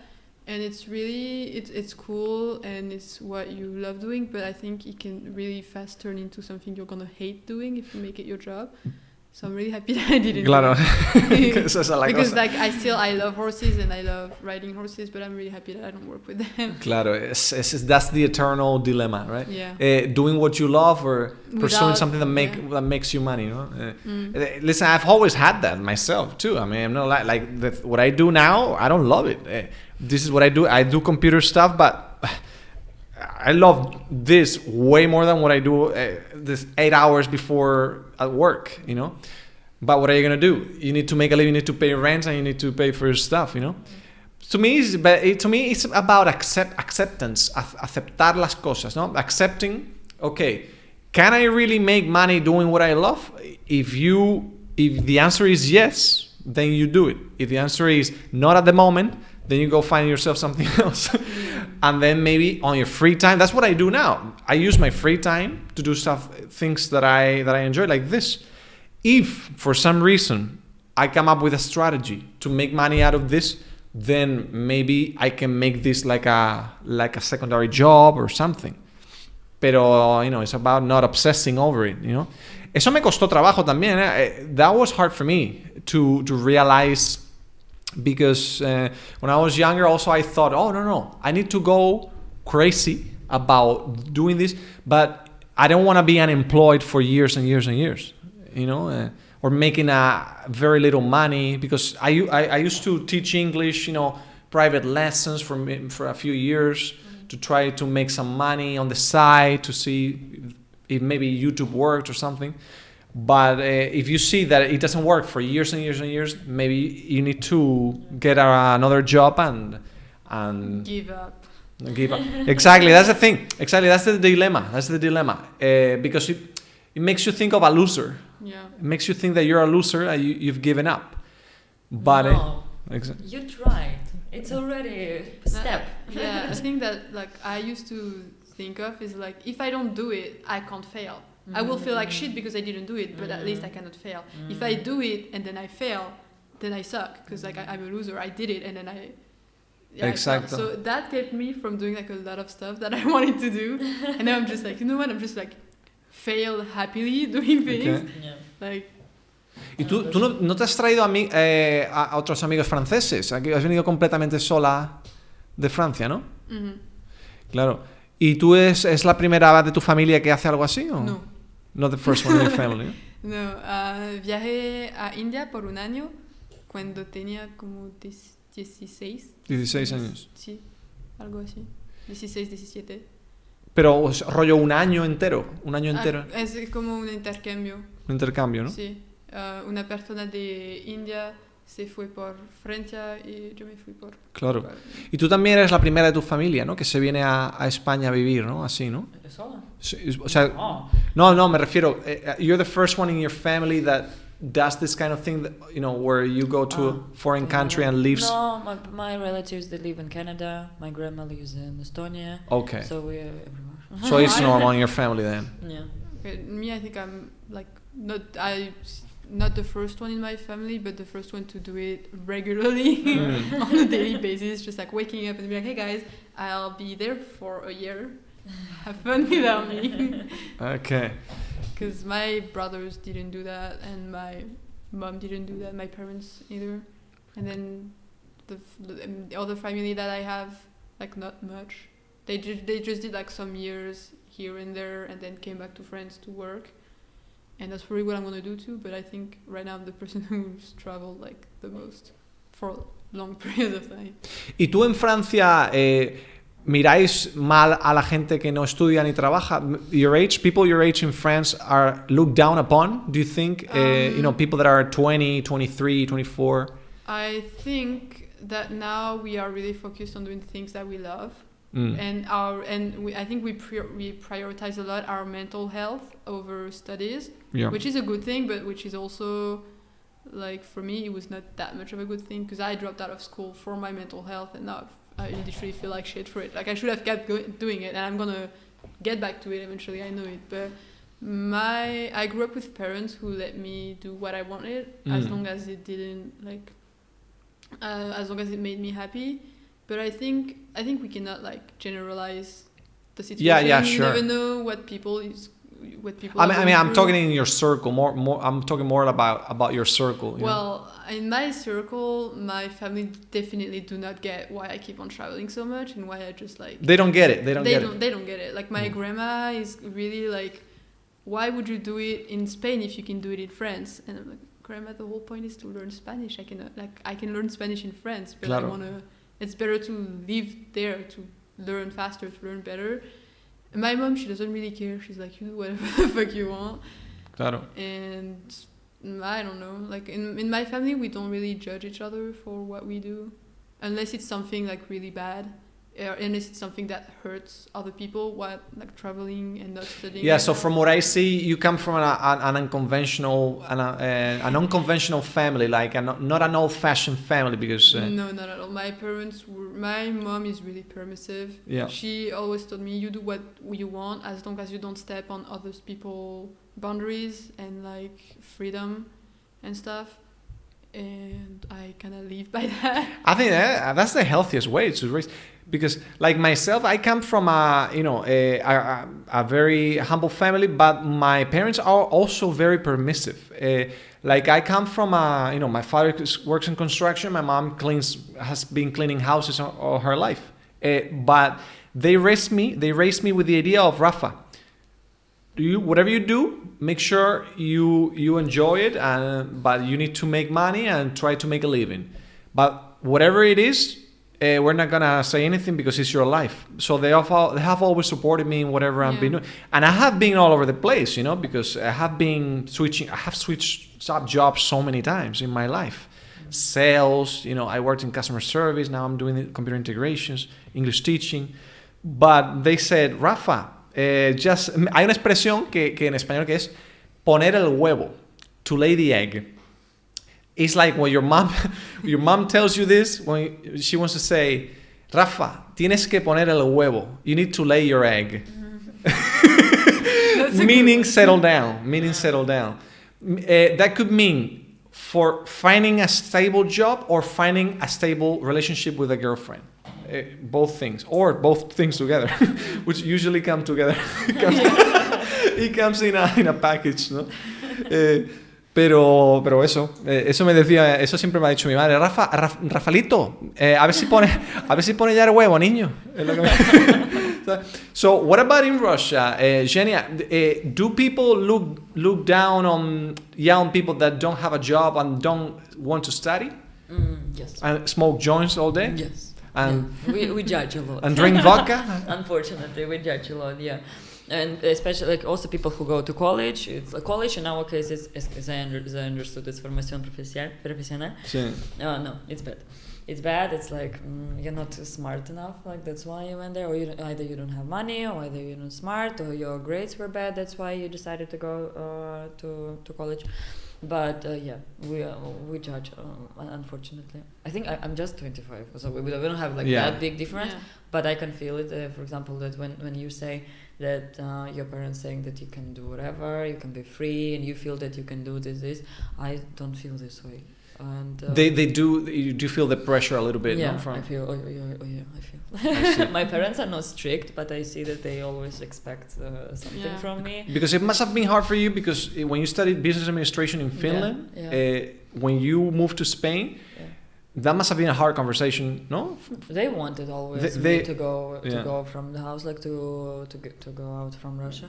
So they wanted it, but I feel like. It's from childhood. I think I always trying to prove something to parents that I achieved this, I did this, And we don't have this like do whatever, like just enjoy the life. Oof! If you have this conversation with my grandma. Yeah, exactly. She will kill. ¿Tú qué piensas de eso? Eso es muy interesante lo que ha dicho Jenny ahí, lo de proving proving your parents that you're worth, you know, you're worth the while. Yeah. I mean, you know, you're worth it as a child. I'm really grateful that my mom never really put any kind of pressure on me, because I cannot handle pressure. I will break under pressure. So I'm really happy that my parents did not raise me this way. However, I do think that sometimes I would need to feel like that a little, to like, right? Because I don't feel like I need to prove anything to my mom, and sometimes I feel like if I had the feeling like I had to prove something, I would do more things. I would do better, because like right now, let's face it, I'm studying Spanish in Spain. I haven't found a job. I was planning on, didn't, but whatever. So but you're working your way through. I mean, come on, it's you're on your way, so it's still it's not like you're doing nothing. You know what I'm saying? I'm not sitting on my ass all day, but still, like compared to a lot of people, for example, my girlfriend works like full time between like studies, between work, between everything that she does and she enjoys. She does a lot of What stuff. does she do? What does she work? She works. She's studying right now in like water management. It's like water management, like the aguas. Sí, la limpieza del agua y como tratar el agua. Oh, okay, like cleans, beber. like water filtering systems for water stuff. Yeah, and like water engineering too. So she's an engineer? She studied engineering? So the course that she's doing, it's like a really weird French thing. It's called a BTS. BTS, like the Japanese music band. No, it's not that. It's just she's studying in a high school, but it's like a after high school program. And there's a lot of different BTS. You can do it in water management. You can do it in addition. You can do it in like commerce. Business. Okay. You can do it in business. You can do it in a lot of things. And so she's doing that for like, this is her second and final year. And then she will have to do like a professional license to get her engineering degree, which she's going to do. And then I don't know what she'll do. And she expects you to be her professional writer on her she side. doesn't expect me that. I think the most expectations that I ever got was from her. Because she comes from a family where they work a lot, and you have to do something of yourself, and you cannot just like, you have no time for hobbies or stuff like that. I mean, you do, but like it's work before everything else, like the money before everything else, because it matters too. And in my family, it's just like, it's really chill. You do whatever you feel like doing. And sometimes I feel like I need a little of her like mindset to get things done, and to even like have the want to get things done. I totally listen. I'm in that boat too, because I feel more similar to that mindset, that family thing, because my family is the same. My family, I feel like if I don't pressure myself to do things, I'm not gonna do anything. Because nobody expects me to do. Everybody's happy with me, with whatever is going on with my life. As long as I have a job and I do my thing, everybody. So I need to come up with things, experiences, meeting people, trying out stuff, Otherwise it gets boring. Life gets boring, Yeah, totally. Yeah. So it's. I mean, my family is like hippie, not hippie, but it's working class. It's working class. But I'm the hippie. I think I'm more the hippie one, because my sister, she's more like she's like 1 year exactly younger than me, and she's more like the crazy party girl. She's still partying, she's still partying hard, mid-30s, because she split up with her boyfriend like 5 years ago, like the first and only boyfriend she ever had, and now she has her own time. She's there. She's right there now, trying to live la vida loca, ¿no? Live la vida loca, ¿no? Pero claro, y yo pues un poco. This is my vida loca right now, We'll have a different definition of the vida loca mindset. It's not the same for everybody. Exacto, exactamente. No todo el mundo tiene que estar con Ricky Martin, ¿no? Partying hard. Y bueno, pues nada, esto era un poco el concepto, ¿no? De los ninis. Quedaos con esto. Ninis. Ni estudia ni trabaja. Ninis, se dice en España. Vale, pues tenemos, a ver, pasamos este. Bueno, este es gordo. I'm gonna give you two choices. What do you prefer talking about? Racism or toxic relationships? Toxic relationships. No, te he visto que te ha gustado el tema, ¿eh? Te ha gustado. Ahí hay miga. Mira, hay una expresión en español que es ahí hay miga. There is butter. There's butter there, ¿eh? Ahí hay miga. There's things to talk about there. Mira, toxic relationships. Tenemos, espérate, lo voy a poner aquí en esta pestaña. Toxic relationships. Check this out. Okay, I'm okay with that. This is like, okay. Okay, so signs that you're in a toxic relationships. Well, before showing this, I'm going to show you so that people can see a little bit as an introduction. Relaciones tóxicas, chicos. La pregunta es, ¿habéis estado alguno de vosotros en relaciones tóxicas? Vamos a empezar contigo, Maggie. ¿Tú alguna vez has vivido... Eres joven, eres muy joven, pero ¿alguna vez has vivido en una relación tóxica? There is a lot of unpack here. Okay. Let's bring it out. Let's set up the table here. I think, so first relationship, I know nothing. First guy who's ever interested to me, I'm kind of like, oh, nice, someone's interested to me. Like, someone's into me, woo. So I kind of fucked it up. Because I think... Okay. No, I think we were both toxic for each other, I think. As much him as me. 17. You were 17. 17. Yeah. We were 17, yeah. And I think we both did things that we shouldn't have, and we both did things that were not right.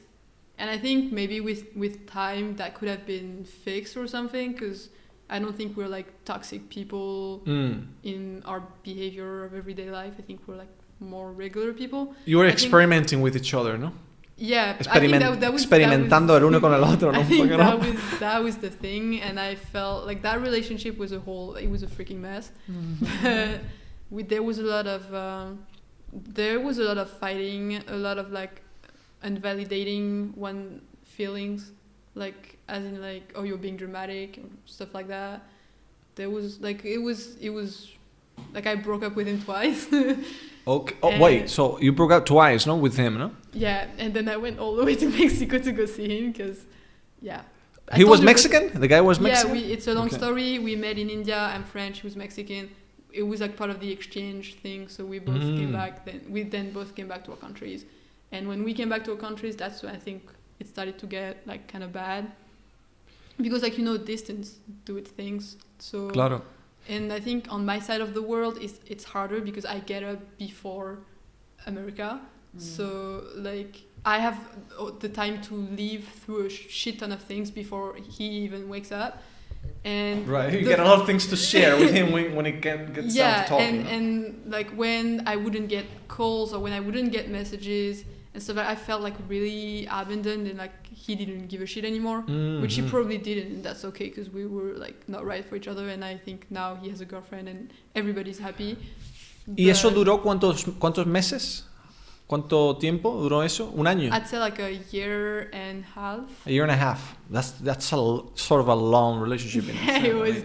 But I mean, like we had a toxic we had 10 months of being together, and then the rest was like distant thing, except for the 2 weeks that I spent in Mexico, which were really fun. That was nice. Claro. Gave me an excuse to travel. So. Y bueno, y Genia, tú no sé yo. I have a lot to say. Tienes mucho. What do you have to say? Do you have anything to add over there? Well, honestly, toxic relationship is not only about relationship; it's about with your partner, with friends. Exactly. At work. Good point. You see it everywhere, every day, and it's like, I could say that it's also emotional abuse. Because toxic relationship is not only about physical. It's emotional, physical. Yeah, but for me, it's a bit the same meaning: emotional abuse and toxic relationship. It is the same. Yeah, emotional abuse is toxic. I've been not once. So with like work or with people, friends, with friends and with partners. At work, fortunately, no, probably because I work with kids, so that's why they're still safe, no?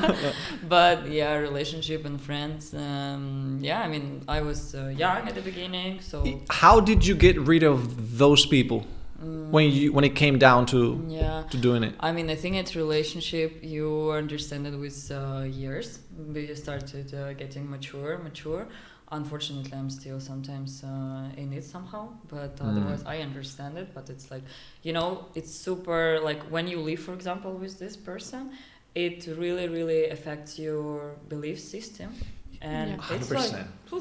It's like you can be super self-confident in yourself, but if the person next to you like always you're always in a bubble, ¿verdad? Yeah, and you're like in a bubble, and you start like to think, maybe he's right, and then it affects you, unfortunately. It makes you question yourself, no? It Yeah. makes you question yourself. There are like something that you've never been thinking about, and then like your partner just says to you, and you're like, no, it's not true, like because you think that okay, I'm self-confident, what bullshit are you saying?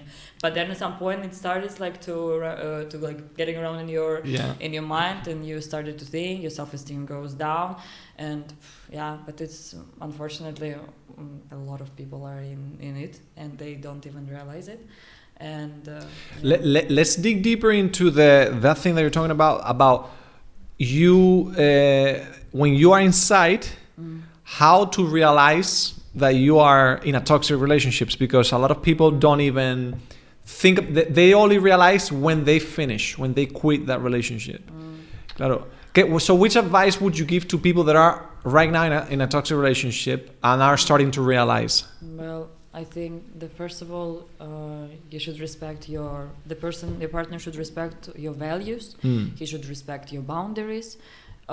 He should like accept you the way you are, and if he starts to change you, it's already like no, it doesn't work like this. It's a red flag, like lo del changing, ¿verdad? Yeah, claro. But there are like, that's super annoying because these kind of people, they're super manipulative, and they start to think like, look, I give you advice, like don't take it like seriously, like, oh, you should be grateful, whatever.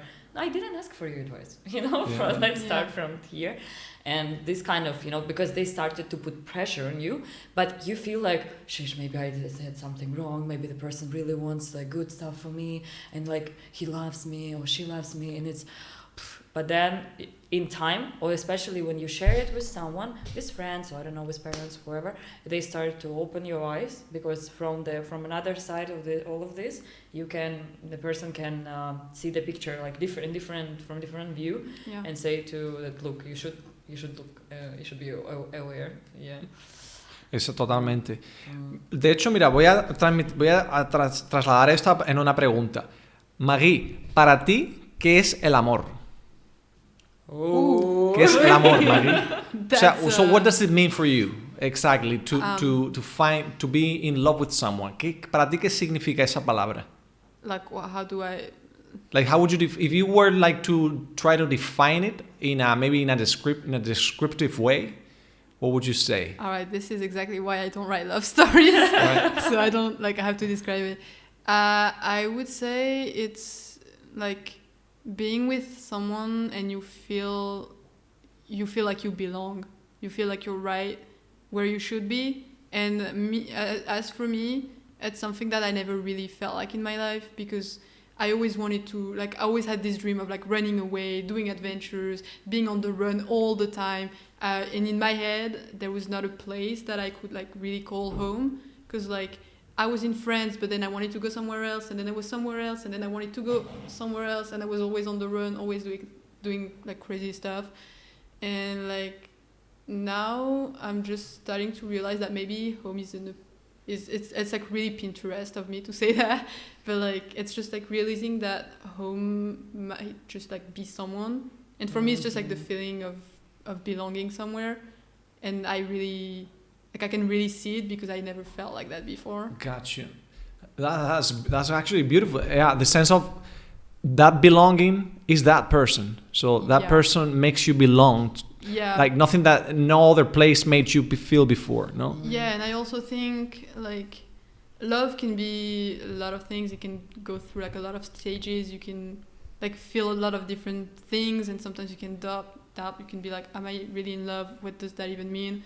Especially for me, because I read a lot, and people who write the words to describe love, they're just so freaking beautiful, and you're how can someone write that? How is it even real? And why am I feeling different? Why is it not the way it is in books? Like, why is it not like that? Exactly. And then I think we just all have our own definition of love. For people, some people, love is like a safe place, like it's feeling safe. For some people, it's more like something adventurous, something dangerous. Like, I don't really know. For me, it's just feeling like I belong. Claro. And it's just, it's really weird, actually. Muy buena esa, sí, sí.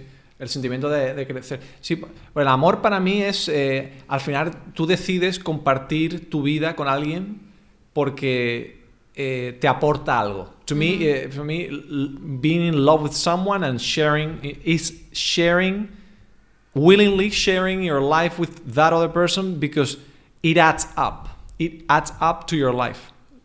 Somehow, it could be anything. It could be, it gives you that little spark that doesn't come out on its own, by yourself. That person makes that spark, light up for some reason. So for me, it needs to add up. But the thing with toxic relationships, going back to the topic, is I think toxic relationships begin appearing because people become, cling too much on the idea of that, the beginning of that relationship. They think that person is the person that they idealize, that they romanticize about. Have a lot of expectations. And then they want to cling on to that idea, but they don't accept that person is not what they were thinking at the beginning. So they that's why I think that's why when you're in a toxic relationships, you convince yourself that person is doing it for your own good, that person is trying to change you because you should change, those types of things. That's why you start justifying, estás justificando las cosas que a lo mejor no deberías justificar en una situación normal, in a regular situation, ¿no? Pero no sé.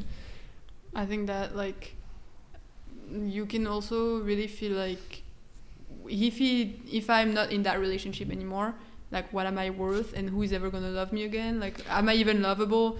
Because for some people, I'm really grateful for my mom for having taught me some stuff, and immediate red flags in people, whether it's friends, whether it's love interests or anything.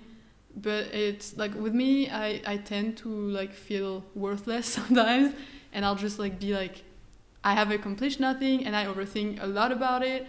And sometimes to feel good, you just depend on the person. Yes. And that's, I think, also a problem, because could be, yes. I've seen a lot of my friends who had a very low self-confidence, and that toxic person they were totally toxic, but they were I love you, you're beautiful, and beside that, they were doing stuff that were, for me, instant ghosting, right? Or you shouldn't do that. Yeah, 100%. Yeah, and my mom, she really, because my mom is really, it's my mom. She's he does that once, I'm out. And that's something that I tend to do too now, in someone. The moment you see something you don't like, you go, okay, that I already know what I need to know, no? Yeah, that's something I'm grateful for my mom. I see. Mom, I love you, my first love. ¿Cómo se llama tu madre? Katy. Catherine. Katy, la has educado bien a tu niña. Wait, can I translate that? Sí, díselo a esta cámara, esa es tu cámara. Okay. Elle a dit que tu m'avais très bien éduquée. Merci. Ahí lo tienes, Katy. Tu querida niña está bien educada aquí en España. Cuidamos de ella. Oye, Jania, going to the changing thing, I want to say, what do you think about the need to change the other partner? Do you really need to change somebody else if you want to be with that person in an extended relationship? I think you actually never can change a person.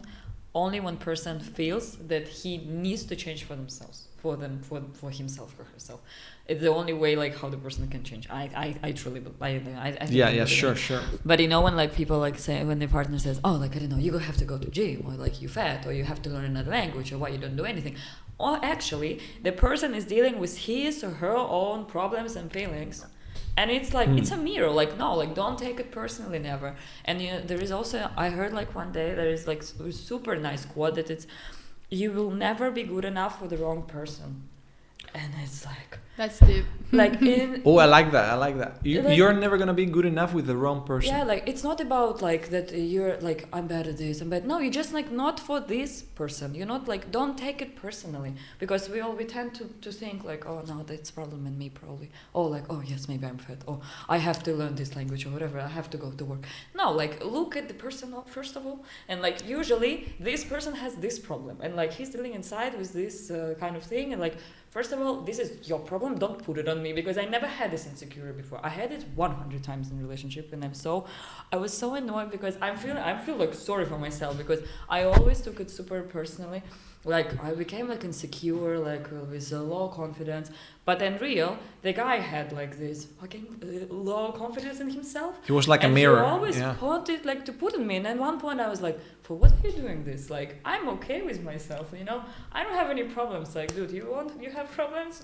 Go to a psychologist or whatever. I have mine. I'm working on it. I'm good. And what was the trigger? What was the trigger to make you realize that? You know what I'm saying? Like... Because it was too much. It was too much. It was always, and it's like I always wanted like to explain, because I'm very like, I'm trying to be patient. I was trying to explain, look, this is not nice like to say like this. I have my boundaries, like you should respect. If I want advice, I will ask. I never say I accept you the way you are. If you don't, we separate. So like, because you cannot change me. Like, I will not be this one like which you have in your head, and I will never become that. I never got that myself either. Like the fact of the obsession of changing the other, that was something that I never understood in relationships. I also had a few girlfriends that were really obsessed with changing things in myself. Like, for example, like I'm very social. I love. I'm introspective. I'm weird because I'm introspective. Like, I love being by myself and doing my thing, but when I'm with people, I love giving everything with whoever I am, and taking as much as I can from the people that I'm with. So for some of my ex-girlfriends, they thought that I was constantly hitting on girls. You know what I'm saying? Like, I understand. I would be this girl. You see? No. But I would be like just like this, just talking, expressing ideas. Nothing too aggressive, or like obvious, like hitting on the girls. But doing that with my ex-girlfriends, they thought, hey, Rafa. But they don't tell me in the moment. They tell me later. They say, hey, Rafa, what was that? I was like, what was what? I'm just trying to be friendly, trying to talk to people, I don't have that problem because we're both really antisocial. We just don't see people. But you don't look antisocial. I mean, it took everything in me to get here, to just like you're very eloquent, like the way you speak. Because then I think that's like one bad thing about me. I speak way too much, and then I don't really leave space for other people to speak sometimes. When I start speaking, I speak a lot, and that's why sometimes I'm like, I should like really not go out, because if people are gonna ask things about me, and then I'm gonna go there and there and there and there, and I'll be all over the place, and it's gonna be like everything. Sometimes I make things about me. That's the thing I do, and also people stress me out a lot. Yeah. So I was really stressed coming here. You were? No, don't feel. Actually, I felt the same at the beginning. Yeah, everybody does. Everybody does. As a woman, you get more scared. Yeah, exactly. No, I know what it is. I mean, because I've done this a few times already, and I can tell. I know. Listen, I'm a guy. I know what it is. I mean, you get as a girl. If I was a girl, I get a text message or whatever from a random guy who's telling me, hey, come, we're filming these to talk about stuff. The first thought that comes in my mind is, this guy is hitting on me and he wants to try something out. Actually, you were really professional in that message. Because I asked my teachers about it. I was like, am I getting murdered, or do you think I should go? I know, yeah. See, yeah, I know. Listen, I'm working on that message now. I'm I'm perfecting the message to make it legit, you know, because it's very hard, especially for girls. When I approach a stranger girl, because the very first thought is this guy is a weirdo. You know, and he's trying something else. I did some digging before, so I read your message. It was really professional. So then I went to see the videos and all of that. Exactly. That's what I expect. That's why I always, on the message, I always send the YouTube channel is essential. If you don't watch the videos, it's just a rando. I'm just a rando, a creepy guy that is trying whatever. But if you see the video, say, okay, he's got a bunch of videos. He's doing this thing. I'm gonna try it out. You know. Yeah. But I'm sorry. So going back to this topic, because I this is in the back of my head now. Genia, do you think there's such a thing as a twin soul in couples in relationships? No, I don't. You don't believe in the concept of. I think you just have to find a partner with whom you're very comfortable, who accepts you the way you are, and you're in the opposite, the way around. And then when your values are coincide, that's basically. I don't believe in like. This, you don't believe in it either. Stories. Well, I studied it a lot. You did? Okay. Not study, but I read like all kinds research of stuff a little. about like. I read. You should know all the things I read about love. I read a shit ton of different things. It was that and that and that and then it was a lot of things. And so I always like constantly ask myself like, oh, how do I know it's the right person? Twin soul, blah blah blah. One person for life. I grew up with my mom and dad who were very much in love. My grandparents also, like, they're still together. They love each other a lot. They're really cute. They're really like disgusting cute. And my grandparents on my dad's side are also like still together. Met them when they were really young. So I always grew up with the good example, like with that example of having one person for life. I don't know what I believe. I believe that for now the person I'm with is the right person, and then we like who knows because people change. Because you mentioned that your first relationship with a guy, right? So that means that you switched or you like both? I don't really know. You're still figuring out. Okay. I think I like both. I think I don't really care about the gender of a person. I see. It's more like it's actually a really weird thing because like first before being in a relationship I had a crush on a person. I had a crush on both my ex and my current girlfriend, and it's something really weird that you can like it I don't know. Yeah, it's I nothing see. to do with the gender. It's not that I'm attracted to. You're attracted to the person, not the gender. Yeah. Like, or both. It's just I don't know. It clicks. There's like it's a really weird thing to explain. Yeah. No. Okay.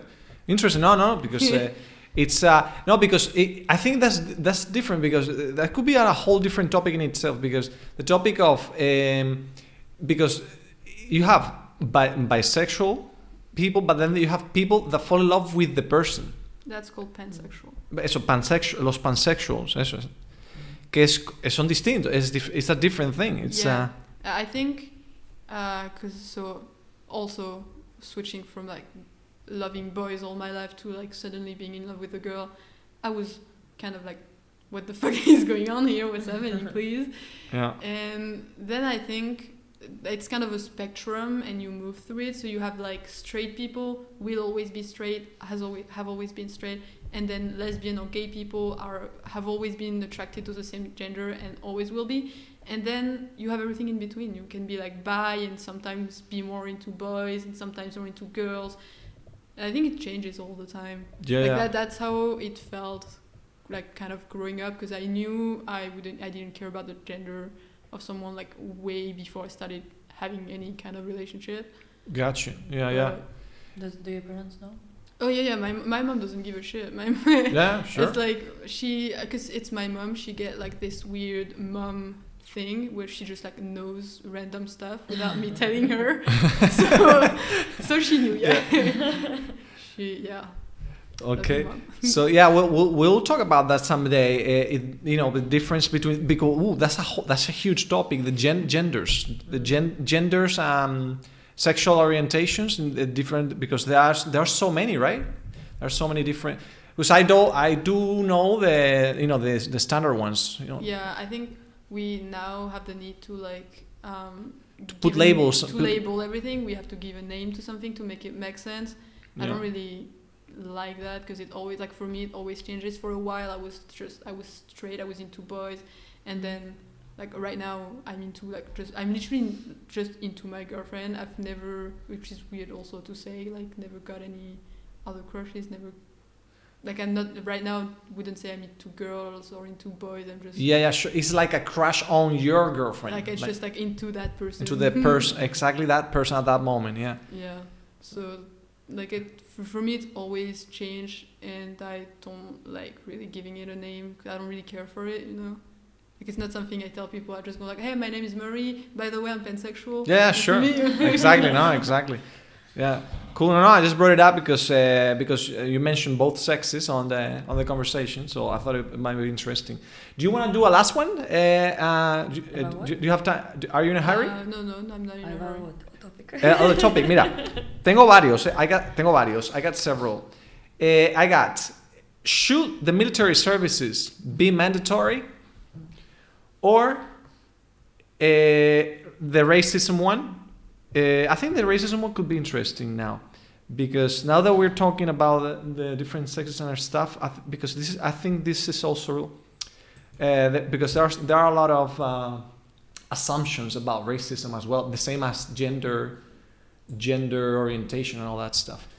Let's talk about this one. The racism. Okay, so look at this. Young people are increasingly less racist than old people. Now, I wanted to bring this up because I wanted to ask you, Marie, ¿tú piensas que el racismo depende de la edad? Does racism, is the main cause of racism how old you are, or that doesn't have anything to do with that? I don't think it has anything to do with that. I think it has to do with the environment that you grow in and with the education that you receive from both school and your parents.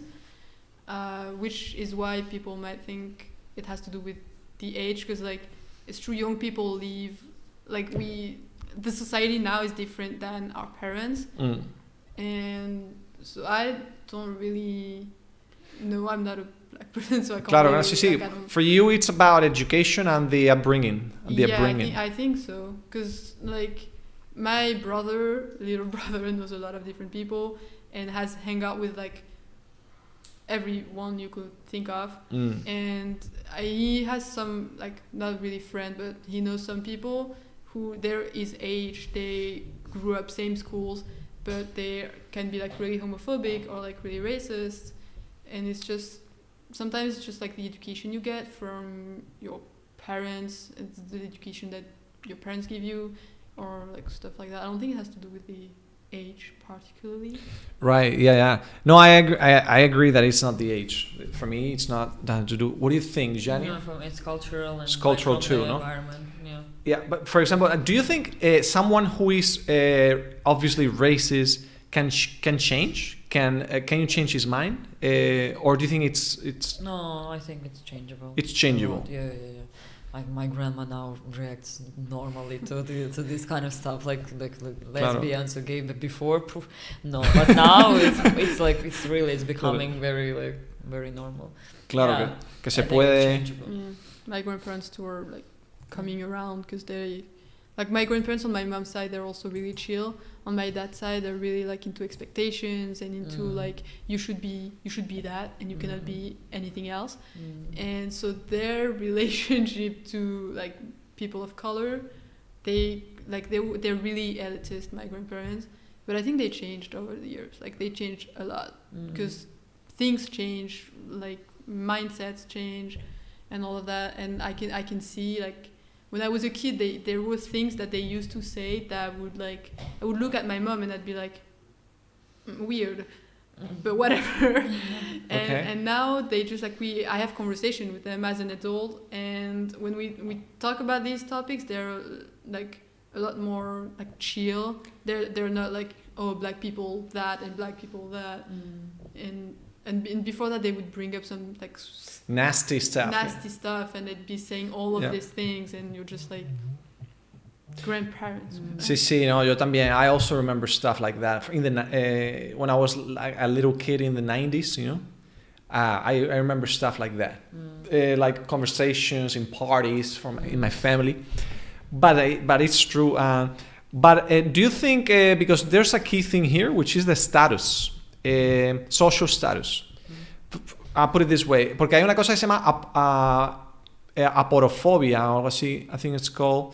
Anyway, it's the question is, do you think a black person who is rich will be looked the same way than a black person who is poor and comes here in a patera, in a little boat, to try and sneak in and work without paying taxes and all that stuff?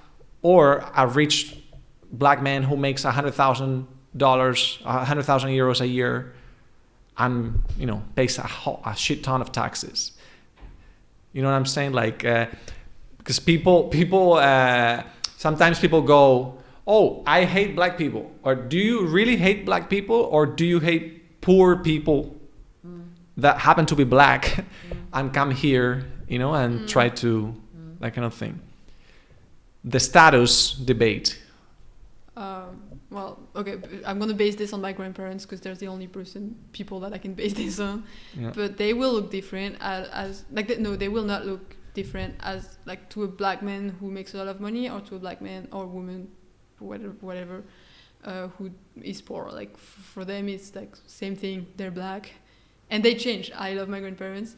They changed a lot. They came around, but before it was really like for them, I think the way they saw it, because they're like war grandparents, like Second World War stuff and all that fucked up things. So for them, like a person of color, whether they were poor or they were rich, and if they were in France, they were stealing something, like, and you're just like, well, like no, and sometimes they forget that you can be like a person of color and also French, and that you not like that you grew up French and that you grew up in France and all that kind of stuff. So to them, it did not make any difference, the social status of that person. No, it didn't. Like I think they saw it the same. Gotcha. What about in St. Petersburg when you were little? Did you see? No, I think it's the same. No, even like when you're in the metro and there is like a person like with dark skin, people will still look, and it's like shame. But no, we are very close-minded, unfortunately. I see. No. I don't know. In Russia, I always thought Russia, they were because especially big cities like Moscow and St. Petersburg. There are so many people. There's gotta be people from all over, no? No. It's no. No, we don't have. No. I thought so. I don't know why. No. People from Tajikistan, Uzbekistan, we have like these come from like Georgia, but no dark skin people. From the Middle East, I see. Yeah. Interesting. Okay, so that's so nothing to do with age then, I guess. So yeah, I guess we're gonna leave it here because it's already 20. If you're in a hurry. Because I was no my girlfriend tried calling me because I said I would be done at 9, so I think she's okay. Then we can touch on the last one if you want. We had this one. Should the military services be compulsory? A ver, ¿qué opináis vosotras? Esto se llama military prescription, I think it's called.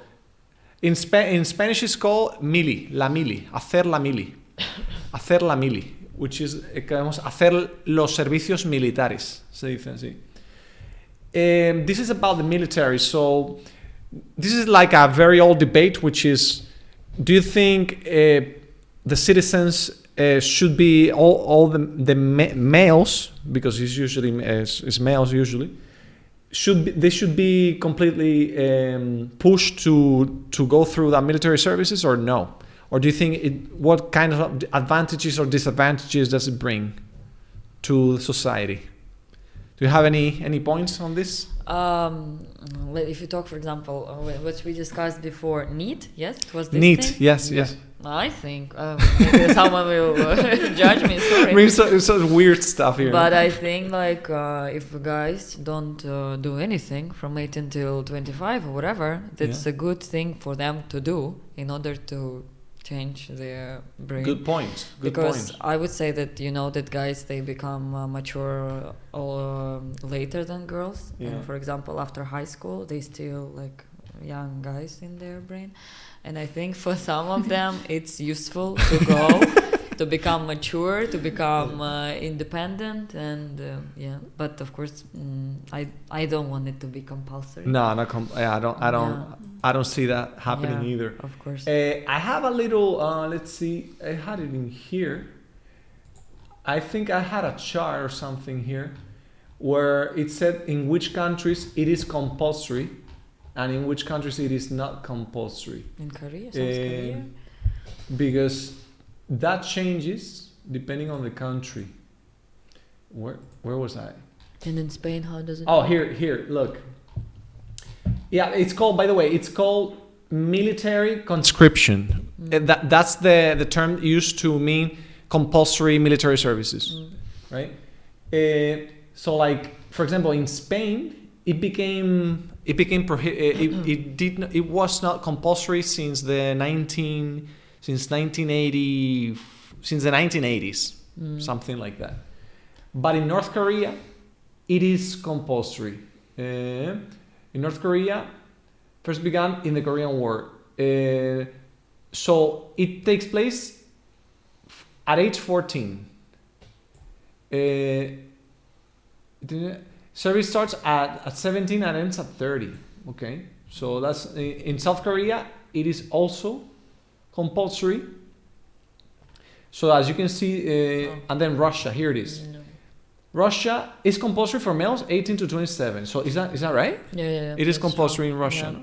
As I remember, if you have a child, if you have relatives who are disabled, and if you go to university, you cannot go. But all other cases, you have to go. Okay. Health problems for sure. That's why a lot of people buy these kind of things, like that they pretend that they're unhealthy. That they're they pretend that they're ill. They got a disease or anything. Things. Yeah, and they don't go. Interesting. Yeah. And it's what is it, like a year or something? A year. They live for a year, no, or something. Yeah.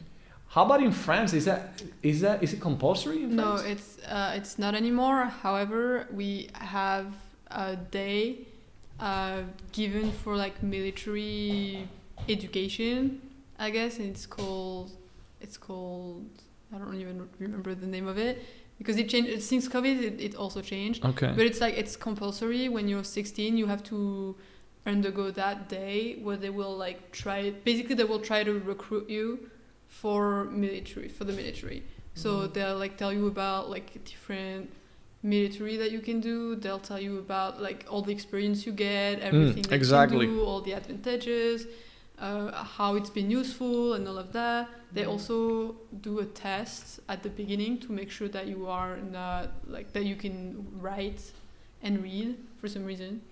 I don't know. We're so random, no? Yeah, I don't know why they do that at that time, but back to our parents' day, it was mandatory. So I know that my girlfriend's dad did it, and my dad didn't because he was my dad. My dad did the whole thing. He has glasses because he couldn't see properly. He's also really clumsy because he's he has dyspraxia, and it's like a manual thing that dexterity with. It affects dexterity in the hands. Yeah, exactly. So that's why he was he didn't do it, but my grandpa did it too, and he almost went to Algeria for the war. Okay. Because we were at war with Algeria because it was one of the French colonies back in the day, and so he almost went there, but then the war ended, so he didn't. But okay, good luck for him. Yeah. Yeah. Algeria, out of all the countries, Algeria. That's cool. I mean, one thing that you brought up that links to what I had prepared here is the advantages and disadvantages, no? Because the military services, they try to sell you all the cool things, all the good things that you can take out from the military services. And people that didn't take any of these, we always think of the disadvantages. But let's see what you think about this. This is a list of some advantages. Like they say that it promotes national unity, of course, no, because you think of of your country in a different way. It maintains an active military force. This is in case of war. Like if there's an actual war, the more people that are trained to provide these kinds of activities, then the better for the country, obviously. But this is worst case scenario, of course. Ensures high levels of governmental participation. This one I don't see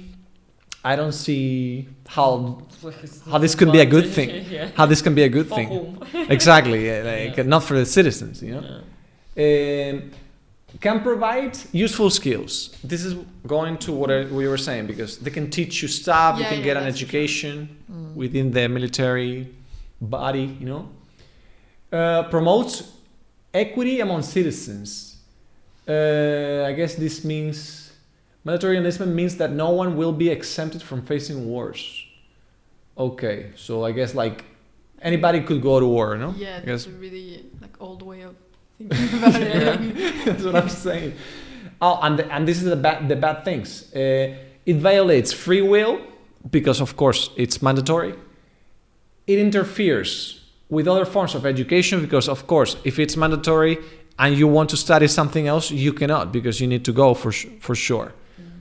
So and it put young people's lives at risk. So this is stuff that I actually lean more towards the disadvantages myself.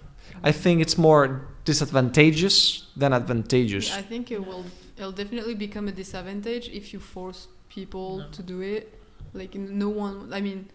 People you want to join the military if you have the free will to do it, not because it's mandatory. I think if it's mandatory, then you will only see the disadvantages for sure, because it's something you have to do. But I think what at least what the French people were trying to do with the whole day for the military thing, it was more of showing us what the options were, and I think that's the better option, because there's a lot of people my age who don't know what to do, and they decide to do the military training for a year, and works. That's fine. It's better than nothing. It's better than nothing, and it's better than being forced into it, I think. Yeah, no, I agree. I agree with that. I see that good thing as an option. If it's an option, I see it perfectly. What you mentioned, if it's a need, someone who doesn't want to study and doesn't want to work, then go to the military, get some training. So I think it's enough for today. I think we cover quite a few topics, and I really appreciate you guys coming over, because this doesn't make sense if I don't get cool people that can bring in interesting takes into the conversations. I especially foreigners. I love foreigners because you always bring in new perspectives, new approaches on things. Yeah, I think we had pretty much the same vision on things. Yeah, we are exceptionally similar in general. Yeah, in our way of thinking. But it's interesting to talk about the way we grew up and the difference. Exactly. We are from really different backgrounds, but our opinions tend to lean towards the same things in general, which is, I guess because of the people that we also have traveled a lot, ourselves to different countries, so I guess that matches. Open-minded. Yeah. That matches our views. Yeah. Really. Evens it out. All right, cool. So by the way, I always come up with topics, but if you throughout the week you find a cool piece of news or whatever that you think could be worth talking about, just feel free to share it on the group, and we can cover it on the next podcast, because it's always cool to come up with new ideas because I'm always looking for stuff, to see if it's something cool that could be engaging, Anyway, chicos, habéis visto que podemos hablar de cualquier cosa: los militares, las relaciones pansexuales, bisexuales, el amor tóxico, cualquier cosa que se os venga a la cabeza, aquí podemos hablarlo. En el próximo no sabemos lo que vamos a hablar. Lo único que os puedo decir que será pronto y tendremos new guests. Espero que lo hayáis pasado de puta madre. Venga, chicos, hablamos la próxima. Hasta luego. Saludad, chicas. Bye bye. Bye bye. Perfecto.